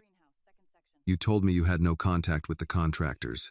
"I didn't. Someone is using my number." Daniel handed the captain a printed copy of the message and the access logs. Samuel opened the box he had brought from the storage unit. He removed Marcus's maintenance report, the altered work order, and the cassette recorder. This is not the first time Vale buried a warning and blamed the worker who gave it. Briggs looked at the papers, then at the cuffs on Annie's wrists. The younger officer waited for direction. "Take them off," Briggs said. Richard stepped forward. "Captain, I said take them off." The officer released Annie. She rubbed one wrist but did not thank Charles. She looked at him and said, "You did what you should have done at the gate." Charles accepted the judgment. Richard began walking toward the administration building. Daniel called after him, "Do not leave the property." Richard stopped. "Am I under arrest?" "Not yet." "Then you have no authority to hold me." Charles spoke before Daniel could answer. "Your executive access is suspended. Your offices, devices, and vehicles are now company property under preservation order." Richard turned with a thin smile. "You are destroying your own acquisition for a temporary worker." "No," Charles said. "I may finally be finding out who tried to destroy it." Richard walked away under the watch of 2 private agents. Annie saw no defeat in his face, only calculation. Daniel's phone sounded again. He checked an alert from the seed vault monitoring system. The remote program had restarted from a second server. Temperature controls were changing, and a new countdown had begun. Richard had failed to remove Annie through the police. Now he was trying to erase everything before she could speak again. Daniel turned the tablet toward Charles. A red countdown filled the top of the screen. 6 hours until the research files were locked. 4 hours until the vault temperature rose beyond the safe range. 2 hours until the signing ceremony. Helen read the numbers once, then looked at Annie, the second server. Annie nodded. Under the old greenhouse, Richard had not needed access to the vault after all. He had built another route into the system, one that could continue the destruction even after the first device was isolated. Charles faced Daniel. "Can your team shut it down remotely?" "No. The signal is moving through an internal line. If we cut the whole network, we may lose the vault controls with it." Samuel opened Marcus's paper map on the hood of a security vehicle. "The backup line runs west from Greenhouse 1. There used to be a maintenance room below it." Helen pointed toward a faded mark. "That was converted into a storage space years ago." "On paper," Annie said. Charles looked toward the administration building. Richard stood behind an upstairs window, while 2 private agents guarded the corridor outside his office. "He knows we found the first server," Charles said. "Why activate the second while he is still here?" "Because he expects us to spend the next few hours arguing about him," Annie replied. "By the time anyone proves what happened, the seeds are gone." Daniel assigned 2 agents to remain with Richard and ordered the rest to secure the greenhouse area. Charles told his legal team to contact state police, federal investigators, and an independent digital forensics unit. No one was to rely on local records alone. Annie started toward the maintenance truck. Charles stopped her. "You have not slept. Neither has the server." "That is not an answer. It's the one we have time for." Samuel handed her a hard hat. "Being tired doesn't make you useful. It makes you quick to miss things." Annie put it on. "Then don't let me miss them." They drove across Red Valley in 2 utility vehicles. The harvested fields looked flat under the late morning sky, but the greenhouses ahead reflected enough light to hide anyone moving inside them. Helen rode beside Annie and reviewed the vault readings. Samuel sat in front with a wrench across his knees. Charles followed with Daniel in the second truck. At Greenhouse 1, the main entrance had been locked from the inside. Daniel's agent tried an electronic override. The panel rejected every code, including Charles's executive access. Vale changed the permissions, Daniel said. Annie walked along the foundation. There's another way in through the irrigation trench. Charles looked at the narrow concrete channel. How deep? Not deep. Wet. Samuel climbed down first. Mr. Whitmore, that coat cost more than my first truck. You may want to leave it here. Charles removed it and placed it in the vehicle. Annie stepped into the trench. Cold water reached above her boots. Charles followed and nearly lost his footing on the algae-covered concrete. Annie caught his forearm and steadied him. He gave her a brief nod. Thank you. She released him. Watch where the water changes color. Darker sections are deeper. They moved beneath a service platform until Samuel found a steel hatch. The bolts were rusted, but the metal around them showed fresh tool marks. Someone opened this recently, he said. Daniel's agent loosened the bolts. The hatch lifted into the greenhouse utility room. Warm air met them. Rows of empty growing tables stretched beneath glass panels. Irrigation pipes crossed the floor, and control lights blinked along one wall. Helen checked the tablet. The signal is directly below us. A storage rack covered the entrance to the lower level. It took 4 people to move it. Beneath it was a stairwell filled with ankle-deep water. Samuel stopped at the first step. That water should not be there. Annie shone her light downward. The runoff line is blocked, or opened on purpose, Daniel said. The group descended. At the bottom, the corridor split around a pressure chamber. Water covered electrical conduits along the left wall. Charles looked at Annie. Which route? She studied Marcus's map. The server room should be east. Samuel checked the pipe labels. Map says east. Flow says west. What do you mean? The cooling return is moving the wrong direction. Annie touched one of the pipes. The vibration ran toward the western corridor. They rerouted it again, she said. Charles asked, Can we still follow the map? No. We follow the system. They took the western corridor. The countdown dropped to 5 hours and 32 minutes for the data, 3 hours and 32 minutes for the vault, and 92 minutes before the ceremony. Halfway down the passage, a gas detector on Daniel's belt sounded. Stop. He checked the reading. Low oxygen ahead. Samuel pointed to a ventilation wheel near the ceiling. Manual intake. He reached for it, but his fingers could not close fully around the handle. Arthritis, he said. Bad morning for it. Annie stepped forward. Samuel shook his head. Not alone. That wheel has been closed under pressure. Charles picked up a steel bar from the floor. Show us where. Samuel placed it through the spokes. Annie and Charles pushed from opposite sides. The wheel resisted. Charles's shoes slid on the wet concrete. More leverage, Annie said. Samuel moved the bar to a lower opening. Again. This time the wheel turned. Air entered through the vent, and the detector reading began to improve. Charles caught his breath. Your father taught you that? He said strength is just leverage you haven't found yet. Samuel gave a faint smile. He stole that from me. You stole most things from each other. The detector cleared them to continue. They reached a steel door with no electronic panel. Only a mechanical lock and a keypad mounted beside it. Charles entered his executive code. The light remained red. Daniel examined the wiring. The keypad is disconnected. Helen checked the countdown. 80 minutes until the ceremony. Samuel opened a junction box beside the frame. The lock still has power. It's receiving commands from inside. Annie looked at a thin pipe running through the wall. The fire suppression release may open it. Daniel frowned. Or flood the room. It depends which way the valve is set. Samuel crouched beside the pipe. We need somebody inside the access crawl space. The opening measured less than 2 feet across. Annie removed her jacket. Charles objected. No, I'm the only one who fits. Daniel checked the space with a camera. No exposed wires. No standing water. 20 feet to the release valve. Annie looked at Samuel. Red handle? Red handle opens the door. Yellow activates suppression. Do not trust the labels. Check where the line goes. She entered the crawl space with a flashlight clipped to her hard hat. The metal pressed close around her shoulders. Behind her, Charles's voice came through the radio. Tell us what you see. 2 lines. One marked red, one yellow. Which is which? I'm checking. She followed the red line by touch. It ran upward toward the ceiling nozzles. The labels are reversed, Samuel answered. Then take the yellow. Annie reached the second valve and lifted before turning. A lock released beyond the wall. Daniel opened the steel door. The server room lights came on.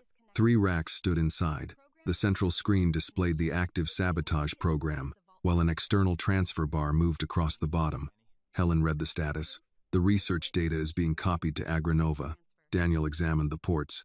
Can we disconnect it? Not yet, Annie said as she crawled out. If the program detects a loss of connection, it may raise the vault temperature immediately. Charles looked at the screen. Then what do we do? Annie studied the controls. We copy the proof, isolate the temperature command, and stop the transfer in that order. Samuel leaned against the wall, flexing his hands. That sounds like 3 jobs. It is. Helen moved to the data terminal. Daniel opened his forensic kit. Samuel located the mechanical cooling controls. Charles stood near the executive panel. Annie assigned each task. For the first time since Charles had arrived at Red Valley, no one waited for him to give the order. He noticed, then entered his authorization code when she asked. The screen accepted it. A list of hidden accounts appeared. One carried Richard Vale's name. Another belonged to Agranova. A third had no name, only an encrypted identification number. Daniel began copying the logs. Helen found files proving that research samples had been relabeled for transfer. Samuel reached the manual temperature switch. Annie traced the sabotage program to its command source. We can stop it, she said, but the missing control device still has a live connection. Daniel checked the signal. His expression changed. It isn't outside the property. Where is it? Charles asked. Daniel enlarged the tracking map. The signal came from the conference hall where Richard was scheduled to sign the agreement. Annie checked the countdown. 71 minutes remained. Richard had not sent the final evidence away with the escaped technician. He had kept it close enough to destroy everything during the ceremony. Daniel enlarged the signal map until the conference hall filled the screen. The tracking point remained beneath the eastern side of the stage. Someone carried the control device into the building, he said. It hasn't moved in 12 minutes. Charles checked the time. The board arrives in less than an hour. Annie looked at the hidden accounts on the server. If Richard knows we found this room, he'll trigger the program before the ceremony. He doesn't know, Daniel said. The outside connection is still active. As long as we don't shut it down, the system appears normal from his side. Helen continued copying the research records. I need 20 more minutes. Samuel kept one hand on the manual cooling switch. And I need somebody to tell me whether this gauge is lying. Annie compared the mechanical reading with the digital display. The numbers differed by less than 1 degree. For now, it's accurate. Charles turned to Daniel. How many agents can you put inside the conference hall without alerting Vale?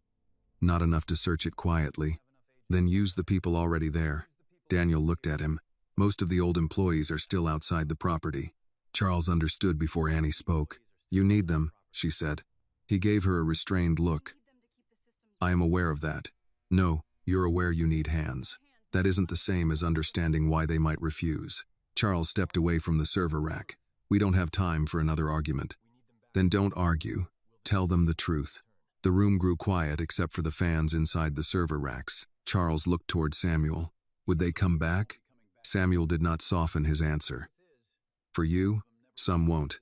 For Red Valley, most of them never left. Charles checked the countdown. 64 minutes remained.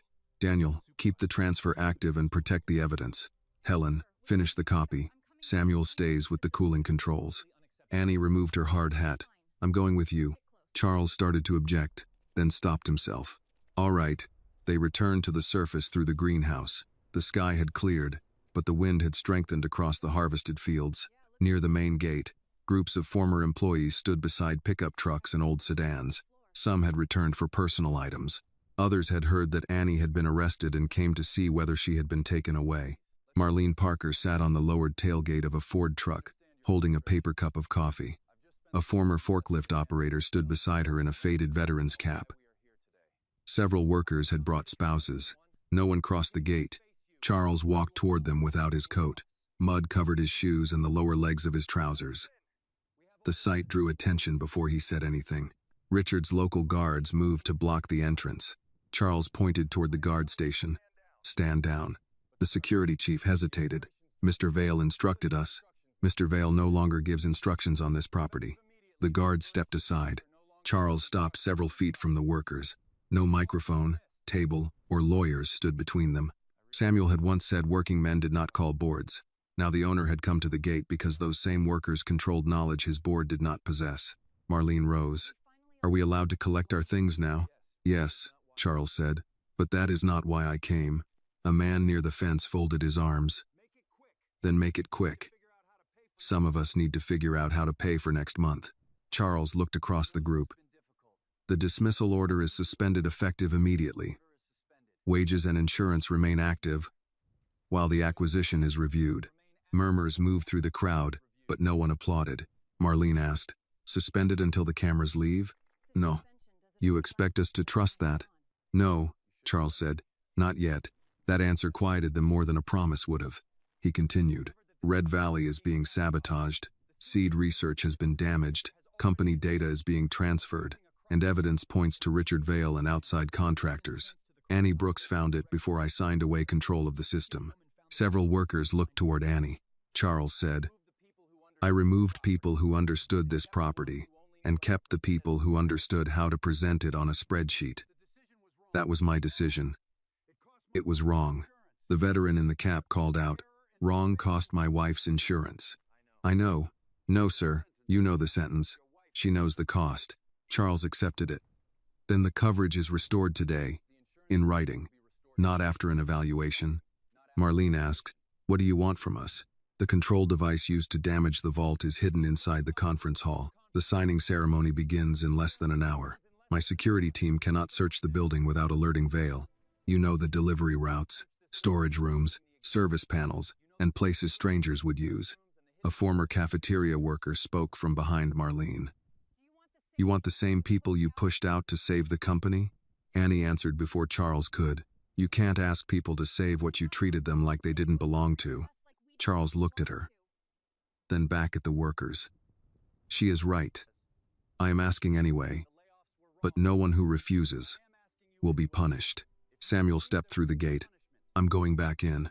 Marlene looked at him. "Because of Whitmore?" "Because Richard Vale doesn't get to burn 30 years of our work and call it efficiency." The veteran removed his cap, rubbed the brim, then put it back on. "What are we looking for?" Daniel distributed a photograph of the black control unit through a secure message to the workers' phones. Annie explained that it could be inside a service cabinet, beneath the stage, or near the projection system. The group organized itself without waiting for Charles. Packaging workers took the loading corridors. Maintenance crews covered utility rooms. Cafeteria staff entered through the kitchen. Forklift operators blocked the rear service lane. A retired electrician checked the stage power. The older receptionist who had managed visitor badges for 26 years reviewed every temporary credential issued that morning. Charles watched people he had dismissed rebuild an operation in less than 5 minutes. Annie handed him a radio. "What do you want me to do?" he asked. "Stay visible. Richard needs to think the signing is still happening. You're giving me the easy job. You bought it." A few workers almost smiled. Ruth Brooks arrived in an older Buick and parked near the fence. She carried a brown paper grocery bag and walked directly to Annie. "I heard you were arrested." They took the cuffs off. "That is not the same as an apology." "No, Ma." Ruth handed her the bag. Inside were peanut butter sandwiches, 2 apples, and a thermos. "You haven't eaten enough." Annie accepted it. "We're in the middle of something. People are always in the middle of something when they forget to eat." Ruth turned to Charles. Her posture remained polite, but her expression did not invite familiarity. "Mr. Whitmore." "Mrs. Brooks, a man's apology is worth exactly as much as the work he does after saying it." Charles nodded. "I understand." "No, sir. You are beginning to." She returned her attention to Annie. "Call me when this is done." The first report came over the radio. The cafeteria route was clear. Then maintenance found a recently opened panel near the stage elevators. A third worker reported an unfamiliar technician carrying a hard case beneath the conference platform. Daniel's voice followed. "Signal is moving. Annie checked the tracker. The point shifted toward the center of the hall. He knows someone is searching, she said. Charles looked toward the administration building. Guests were already arriving for the signing. Then we keep the ceremony on schedule. Annie fastened her father's badge inside her jacket and headed toward the rear entrance with Daniel. Charles called after her. Where will you be? Close to the ground, she said, where your map stops. As cameras gathered at the front doors and Richard prepared to welcome the board, Annie entered through the service corridor in the same work clothes she had worn when Red Valley threw her out. The rear corridor beneath the conference hall smelled of floor wax, electrical dust, and coffee from the catering kitchen. Annie moved beside Daniel, while voices gathered above them. Through the ceiling came the muffled rhythm of chairs shifting, microphones being tested, and reporters calling to one another. Daniel checked the tracking screen. Signal stopped again. Where? Under the center of the stage. Annie pointed ahead. There's a service crawl space behind the projection room. It runs beneath the platform. How do you know? I cleaned the air vents there last month. They reached a locked utility door. Daniel tried a master key, but the cylinder would not turn. Annie crouched near the frame and found fresh scratches around the lower hinge. He didn't use the door, she said. She removed a screwdriver from her pocket and loosened the ventilation cover beside it. Beyond the opening was a narrow space between the wall and the stage supports. Daniel aimed a light inside. Too tight for me. I can fit. You're not going alone. You can hear me on the radio. That isn't the same thing. Above them, Richard's voice came through the hall speakers. Ladies and gentlemen, thank you for joining us at this important moment in Red Valley's history. Daniel checked the clock. We have maybe 15 minutes. Annie removed her jacket and handed it to him. Her father's badge remained clipped inside the pocket. Keep that safe. Daniel folded the jacket over one arm. If you lose radio contact, you come back. If I can. Annie. She looked at him. You come back. She nodded and entered the opening. The crawl space forced her onto her hands and knees. Dust collected on her sleeves. Wooden beams crossed above her, and electrical cables ran along the concrete below. She moved slowly, following the pulse on the tracker attached to her wrist. Richard continued speaking overhead. Red Valley. Annie paused beneath the stage. Every word carried through the floor. The agreement we signed today will give this company access to the technology, investment, and leadership needed to compete. The tracking signal strengthened. Annie followed it toward a cluster of cables beneath the projection platform. A black hard case rested between two support beams. I found it, she whispered. Daniel answered through the radio.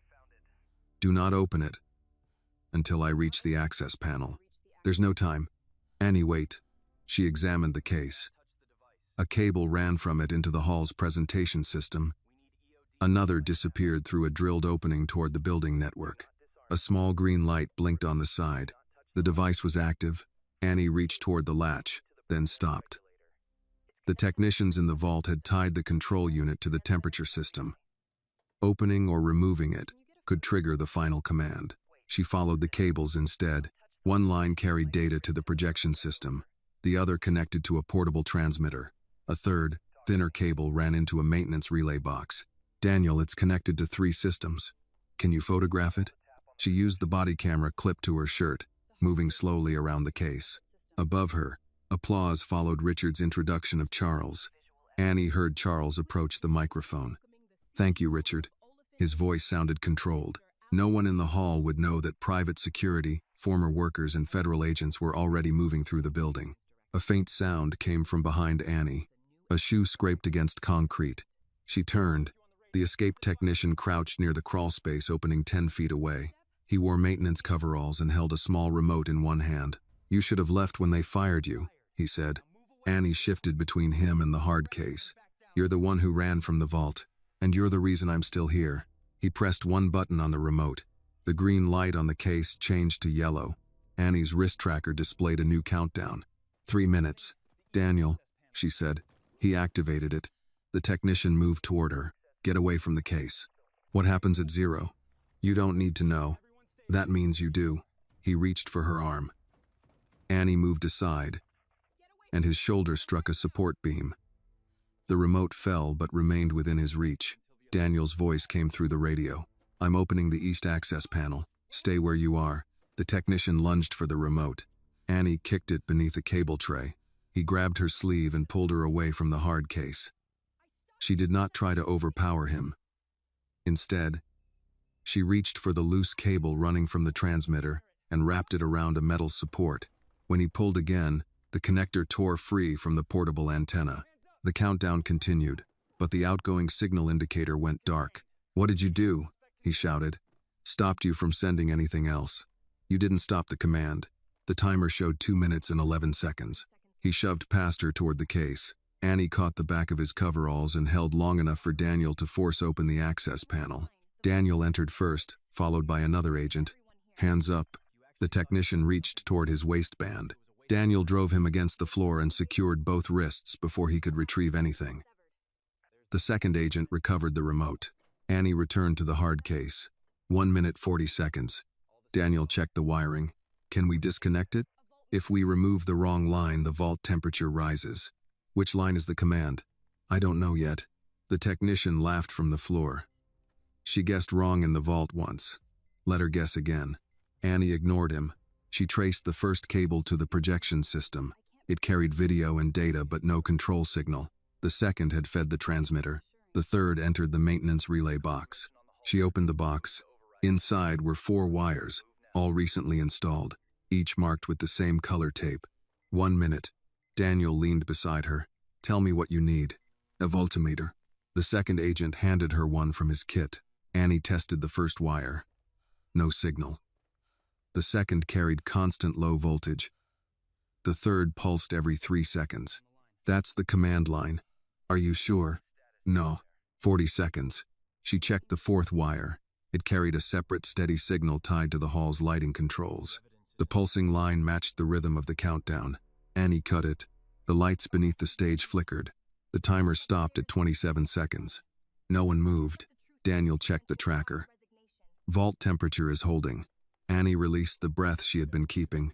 The hard case remained powered, but the final command had been isolated. Daniel opened it carefully.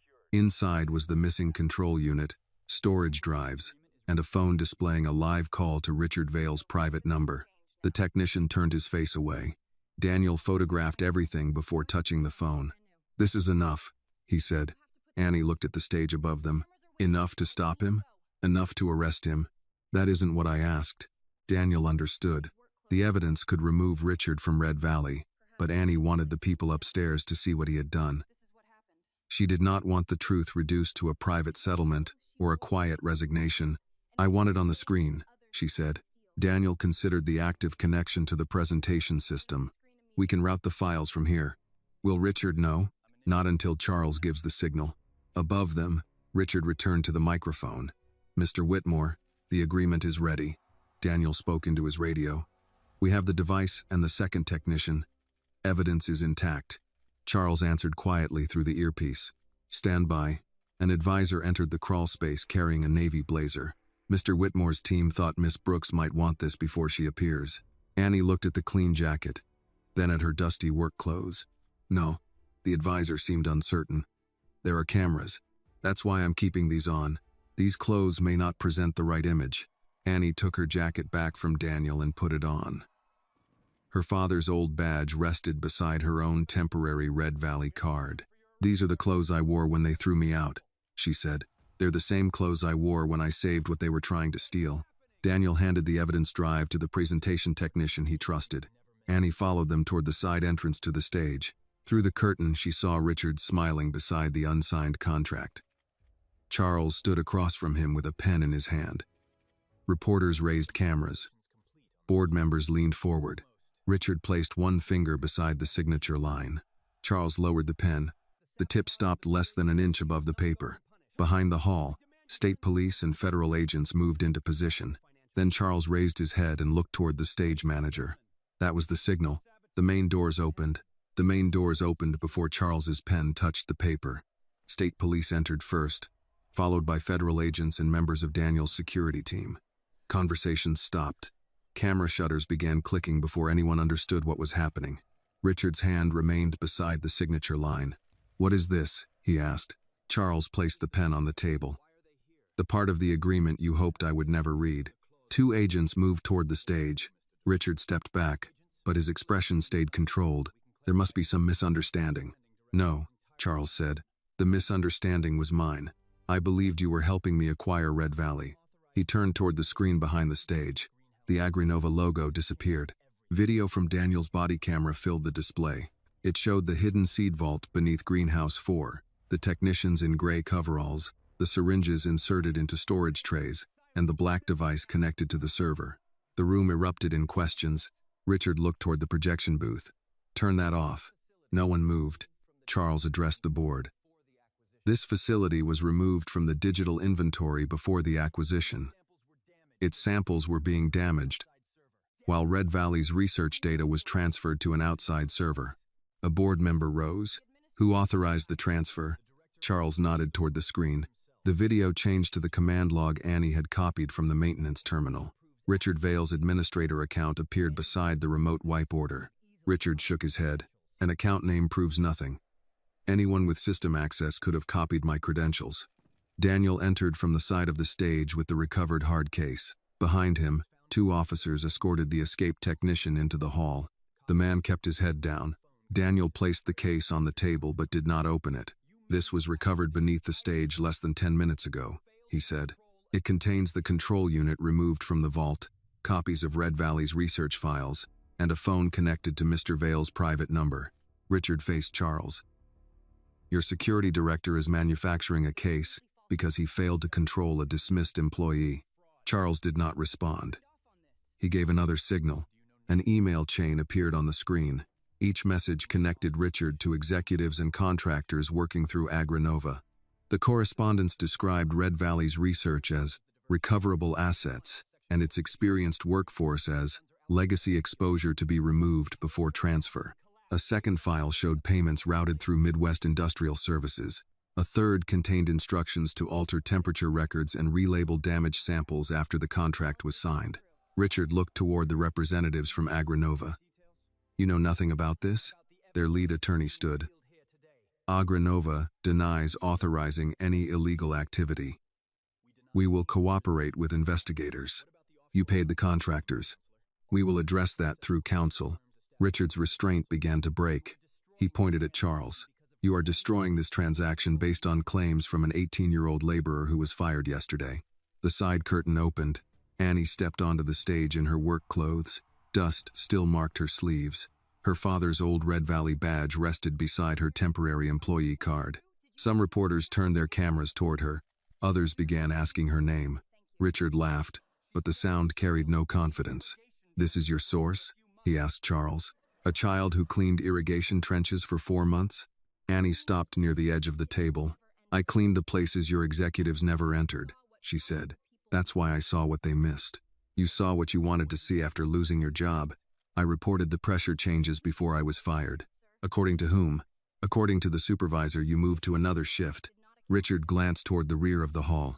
Samuel stood near the doors with Helen and several former employees. Annie continued. You changed the ventilation lines. You removed the seed vault from the digital map. You hired technicians through a company that exists only as a mailing address. Then you planted chemicals in my locker before the police complaint was filed. Richard looked at the reporters. She is using race and poverty to turn a routine dismissal into a spectacle. Annie did not raise her voice. You made it about race when you decided no one would question evidence placed against a black worker. You made it about poverty when you assumed I would lie for a paycheck. You made it about power when you believed pushing me outside meant I could never come back with proof. A reporter called out, Mr. Vale, did you authorize the warrant request before the sabotage was reported? Richard ignored the question. Another asked, did you know the seed vault existed? Richard looked toward Charles. You cannot be serious about trusting her with a company of this size. Charles stepped away from the signing table. I did not believe Annie because of her age, her position, or the clothes she wore, he said. I believed her because she showed me evidence while the people with titles kept asking me not to look. Richard's face tightened. Charles turned toward the board. The contract before us is not a technology partnership. It is a transfer of control designed to leave Whitmore Capital responsible for a failure that was created in advance. He opened the agreement to a marked page. This clause gives Agrinova emergency access to Red Valley's research systems immediately after signature. Another makes Red Valley responsible for all biological losses discovered after transfer. Mr. Vale expected me to sign the death certificate before anyone found the body. Several board members began speaking at once. One demanded the meeting be suspended. Another asked whether stock regulators had been notified. Daniel answered, "Federal investigators and state authorities have received preserved copies of the evidence." Richard moved away from the table. An agent stepped into his path. "Mr. Vale, remain where you are. Am I under arrest?" The lead federal agent approached the stage. "Richard Vale, you are being detained in connection with corporate sabotage, theft of trade secrets, obstruction of justice, and conspiracy to commit fraud." Richard turned toward the Agranova delegation. No one met his eyes. The agent reached for his wrist. Richard pulled away and rushed toward the side exit. Daniel blocked him before he reached the curtain. Richard tried to push past, but two agents secured his arms and placed him in handcuffs. The hall filled with camera flashes. As Richard was brought across the stage, he stopped beside Annie. His face no longer carried the practiced patience he had shown Charles for months. "You think this makes you important?" he said quietly. Annie looked at the cuffs, then at the unsigned contract. "No. It proves you were wrong about who would be heard." Richard was led toward the main doors. The workers separated to let him pass. None applauded. Samuel removed his cap and held it against his chest, not out of respect for Richard, but because the moment carried the weight of years spent waiting for someone to believe what had happened inside Red Valley. Charles returned to the table and lifted the contract. For 1 second, Richard looked back. Charles tore the signature page in half. The sound was small, but every microphone in the room caught it. Annie watched the pieces fall onto the table. The agreement had been stopped, the vault remained stable, and Richard was leaving in handcuffs. Yet beyond the hall, hundreds of workers still did not know whether they would have insurance, wages, or a place at Red Valley by the end of the week. She turned to Charles. "This isn't finished." He followed her attention toward the employees standing near the doors. "No," he said, "it isn't." Richard had been exposed under the lights, but justice would be measured by what happened after the cameras turned away. The federal agents led Richard out through the main doors while the hall remained filled with reporters, board members, and former employees who had not yet been told whether they still had jobs. Charles stepped away from the torn contract and spoke quietly to Daniel. "Keep every device, office, and vehicle under preservation order. No files leave this property." Daniel nodded. "State investigators are sealing Vale's office now. Agranova's representatives have been told not to depart until their identities are recorded." Charles looked toward the workers gathered near the rear of the hall. Many still held the boxes they had carried from their lockers. Marlene Parker stood with her purse tucked beneath one arm. Samuel remained beside Helen, his cap in his hands. Annie had moved away from the cameras. She stood near the side wall, watching the people Richard had ordered removed only hours earlier. Charles approached her. "The board wants an emergency meeting. They can wait." He glanced toward the directors gathering around the conference table. "They are responsible for the company. So are the people who kept it running while the board believed Richard's reports." Charles understood what she expected. He returned to the stage and adjusted the microphone. "Before any board meeting begins, the employees of Red Valley need an answer." The room quieted again. Charles asked the security staff to open the remaining doors. Workers who had waited outside were allowed into the hall. Some entered cautiously. Others remained near the threshold, unwilling to trust another announcement. Charles waited until they had settled. "This morning, I approved the termination of Red Valley's existing workforce," he began. "I made that decision before speaking with the people who understood this property. I relied on reports prepared by a manager who was working against the company. But the reports are not an excuse. The decision carried my authority." A reporter raised a hand, but Charles continued. "I also allowed security to remove employees in a way no person should be treated. I did not order anyone pushed or humiliated. I stood there and failed to stop it. That failure is mine." No applause followed. Marlene called from the front row. "What happens to our insurance?" "Coverage is restored immediately and will remain active during the investigation." "What about wages?" another worker asked. "Everyone dismissed this morning will be paid for the full week. No employee will lose scheduled income because of my decision." A man near the aisle folded his arms. "And next week? The mass termination order is canceled." The room shifted with low conversation. Charles raised one hand. "That does not mean nothing will change." Red Valley still needs repair, new investment, and better technology. But those changes will not be planned without representatives from the workforce. No position will be removed by spreadsheet alone. Samuel spoke from the side. Who decides which workers represent us? You do. Several board members exchanged uneasy looks. Charles faced them. A transition council will be formed with elected employee representatives, maintenance, scientific staff, safety specialists, and independent legal oversight. The board will not choose the labor representatives. One director rose. Charles, commitments of this scale require a vote. The insurance and wage restoration fall under emergency operating authority. You may vote on the permanent structure after the employees select their representatives. The director began to object, but Helen stood. You were prepared to vote on a transfer agreement built on false data, she said. You can spend one afternoon listening to the people who discovered it. The director sat down. Charles continued. Every workplace incident reviewed under Richard Vale's authority will be reopened. That includes the death of Marcus Brooks. Annie's hand tightened around the folded letter inside her jacket. Charles motioned to Daniel, who passed him a preliminary report prepared by investigators. The original findings stated that Marcus entered a restricted chemical area without authorization.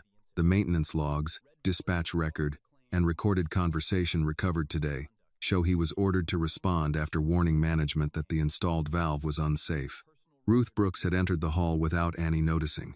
She stood near the doors, holding her handbag with both hands. Charles read the next line carefully.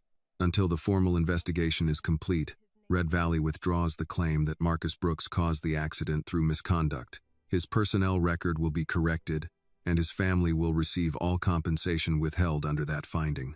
Ruth closed her eyes for a moment. Annie walked to her. Ruth took Annie's hand and said in a low voice, "Your father can rest with his name back."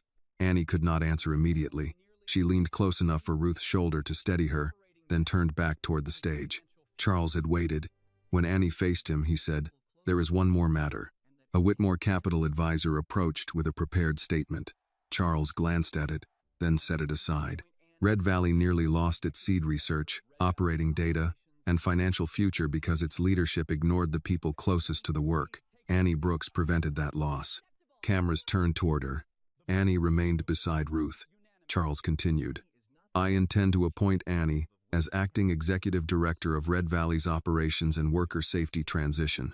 The announcement produced immediate reactions. Reporters spoke over one another. Several directors protested. Workers turned toward Annie with surprise. Charles raised his voice only enough to be heard. "This is not an appointment as chief executive of Whitmore Capital. Annie will oversee Red Valley's operational review, safety transition, infrastructure mapping, and employee representation. She will work with an advisory group that includes Dr. Helen Ward, Samuel Reed, elected workers, independent engineers, and legal counsel." One board member spoke into the microphone. "She is 18 years old and has no management degree." Annie stepped toward the stage. Charles did not answer for her. She took the microphone. "That is true," she said. "I'm 18. I haven't finished my education, and I don't know how to run every department here." The room quieted, but neither did Richard Vale. He knew how to control the information that reached people above him. "That is not the same as knowing how the company works." The board member asked, "Why should the employees accept your authority?" "They shouldn't accept it just because Mr. Whitmore announced it. They should have the right to question me, correct me, and remove their representatives if those people stop speaking for them." Annie turned toward Charles. "Are you offering this because I saved your investment, or because you're finally ready to hear the people who work here?" "Both," Charles said. "But if I stop listening, I expect you to remind me which one matters more. I have conditions." A few reporters leaned closer. "Safety reports must go to an independent office, not through finance. Workers who report problems must be protected from retaliation. No experienced employee is replaced by automation without a review that includes the people doing the work. My education cannot be used as payment for silence, and my face cannot be used in advertising while the old system remains unchanged." Charles nodded. "Agreed. I'm not finished." A brief smile crossed Samuel's face. "Marcus's case must be investigated outside the company. The families affected by hidden safety failures must receive the results. Employees must elect members to the Transition Council, and any permanent appointment for me has to be reviewed after I complete training and prove I can do the work. Charles looked toward the board. Those conditions will be entered into the formal resolution. Annie handed the microphone back. She had not accepted a gift. She had defined the terms under which she would serve. Later, after the reporters climb prawn to a separate briefing room, pie per Juarez's caples. Per brought from the kitchen, workers gathered around long cafeteria tables. Coffee, chicken sandwiches, bowls of soup. People who had been forced out that morning sat beside security agents, scientists, and managers. No one pretended trust had been restored in a single day. Marlene asked for the insurance promise in writing. Samuel demanded an independent inspection of every pressure line. Helen requested armed security for the seed vault until federal investigators completed their work. Charles approved each request.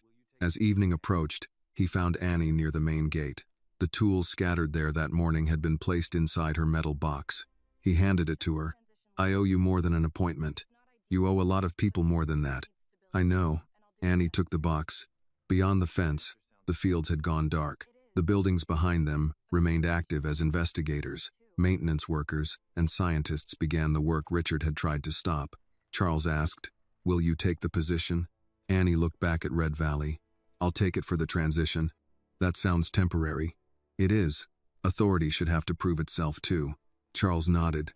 For the first time that day, Annie passed through the gate without anyone trying to stop her. But she knew a reopened gate was only a beginning. The harder work would be making sure it never closed the same way again.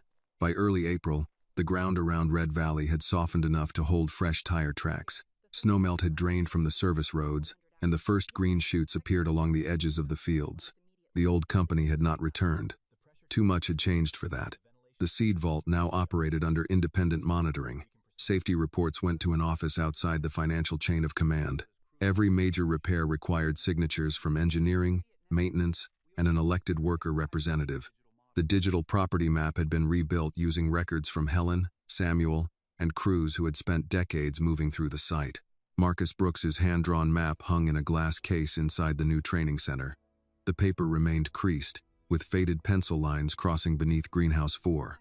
A small plaque beside it read, "Marcus Brooks, Safety and Trades Center.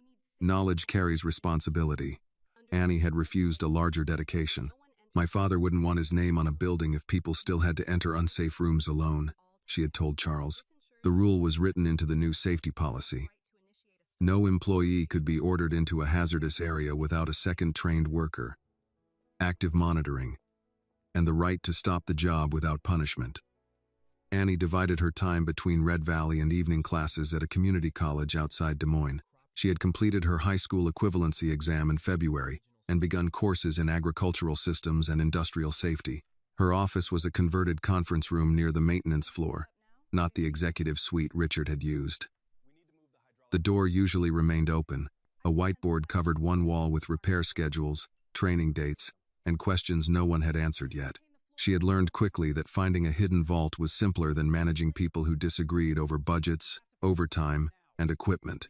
Some days, workers expected her to support every request because she had once stood outside the gate with them.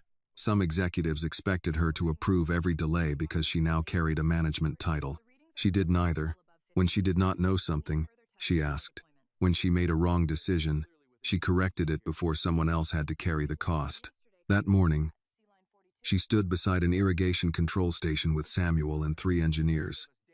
One engineer, a man twice her age, explained why replacing the entire pressure assembly would save time. Samuel disagreed. "The housing is sound. We need the seals and the upper valve." The engineer turned to Annie. "A complete replacement gives us a cleaner system. It also costs $80,000 more," she said. "It reduces uncertainty." Samuel tapped the housing with one knuckle. "Uncertainty isn't the same as failure." Annie examined the inspection records, then asked the youngest technician in the group, a woman named Carla, what she had found during the pressure test. Carla hesitated. The housing passed. The loss came from the upper seal. The senior engineer looked at her. "That test was preliminary." "Was it wrong?" Annie asked. "No. Then we replace what failed and monitor the rest for 90 days. Samuel nodded. The engineer started to object. but Annie added, "Put your concerns in the report. If the next test supports full replacement, we'll do it." The decision satisfied no one completely, which Annie was learning often meant it was worth examining. A black pickup stopped near the control station. Charles stepped out wearing work boots and a canvas jacket. Mud covered one side of the truck. Samuel looked at the boots. "Those finally see dirt?" Charles checked the soles. Apparently more than the salesman expected. He had begun visiting Red Valley twice a month without bringing the full Whitmore Capital staff. He attended maintenance meetings, asked questions, and wrote down answers. He still moved quickly and disliked delays, but he no longer treated hesitation as weakness when it came from someone protecting the work. He waited until the engineers left before speaking to Annie. The board approved the permanent transition structure. With the worker seats, 4 elected seats, 2 scientific, 2 operations, 1 safety, and 3 financial. Independent reporting? Preserved. And the whistleblower policy? Outside counsel receives the complaints. Annie nodded. "Then it's useful." Charles gave her a folded document. "Your performance review." She opened it. The board had extended her appointment for 2 years, with authority over Operen. "You added the sentence about removing me," she said. "You requested it." The document allowed the transition council to recommend her removal through a recorded vote. "Authority should have to prove itself," Charles said. Annie looked up. "You remembered. I have people remind me." Near the training center, folding tables had been arranged for the spring safety luncheon. Ruth had brought 2 peach cobblers in covered glass dishes. Marlene Parker managed the coffee urn while arguing with a board representative about prescription coverage. Children of employees followed Helen through a greenhouse tour, each carrying a paper cup filled with soil and 1 seed. Ruth approached Annie with a plate. "You missed breakfast." "I had coffee." "That is not breakfast." Charles accepted a slice of cobbler before Ruth could offer it. She looked at him. "You've learned one thing. Never refuse food when you are present. That may be the most useful." At the front of the training center, Samuel spoke to a group of younger workers about the flood season of 1993, when crews had used tractors to move pumps through waist-deep water. He did not tell the story to prove the past was better. He told it to explain why emergency plans needed people who knew how a place behaved when ordinary systems failed. Annie watched one of the younger workers study Marcus's map. "Was your father an engineer?" he asked. "No." "He drew all this?" "He maintained it." The worker considered that. "Looks like engineering. Sometimes the title comes after the knowledge," Annie said. "Sometimes it never comes." In the afternoon, she walked with Charles toward the main gate. A second guide map had been installed beside the employee entrance, showing emergency routes, safe gathering points, and the older service tunnels in clear lines. The gate itself had been repainted, but Annie could still identify the section of pavement where her toolbox had opened months earlier. Charles stopped there. "What do we fix next?" he asked. Annie looked across the fields. Tractors moved along the first prepared rows. Red Valley's new planting season had begun with fewer speeches and more inspections. "We stop waiting for things to break." Charles smiled. "That sounds expensive." "Not as expensive as pretending nothing is wrong." They continued toward the entrance. The guard on duty opened the gate. "Good evening, Miss Brooks." "Good evening, Mr. Harris." Her old temporary badge remained clipped inside her jacket beside the worn employee card that had belonged to Marcus. The new card rested above them. "Annie Brooks, Executive Operations Director." Charles slowed and allowed her to pass first. Months earlier, Red Valley had nearly lost its future because its leaders refused to listen to the youngest worker at the gate. Annie had not saved it because she held the highest title or had the strongest voice. She saved it because she understood what powerful people had forgotten. Those closest to the ground are often the first to feel the earth begin to move. The story reminds us that truth can come from the person society is quickest to dismiss. Annie saves Red Valley not because she has wealth, status, or an impressive title, but because she has knowledge, courage, and the strength to speak when silence would be easier. Real justice is more than punishing the guilty. It also means restoring dignity to the people who were ignored, protecting workers from abuse, and changing the system so the same injustice cannot happen again. True leadership begins when those in power stop looking down on others and start listening to the people closest to the work. This video is a work of fiction created with the assistance of artificial intelligence. All characters, events, and situations are not real and do not represent any actual people or true stories. The content is intended for storytelling and emotional illustration only.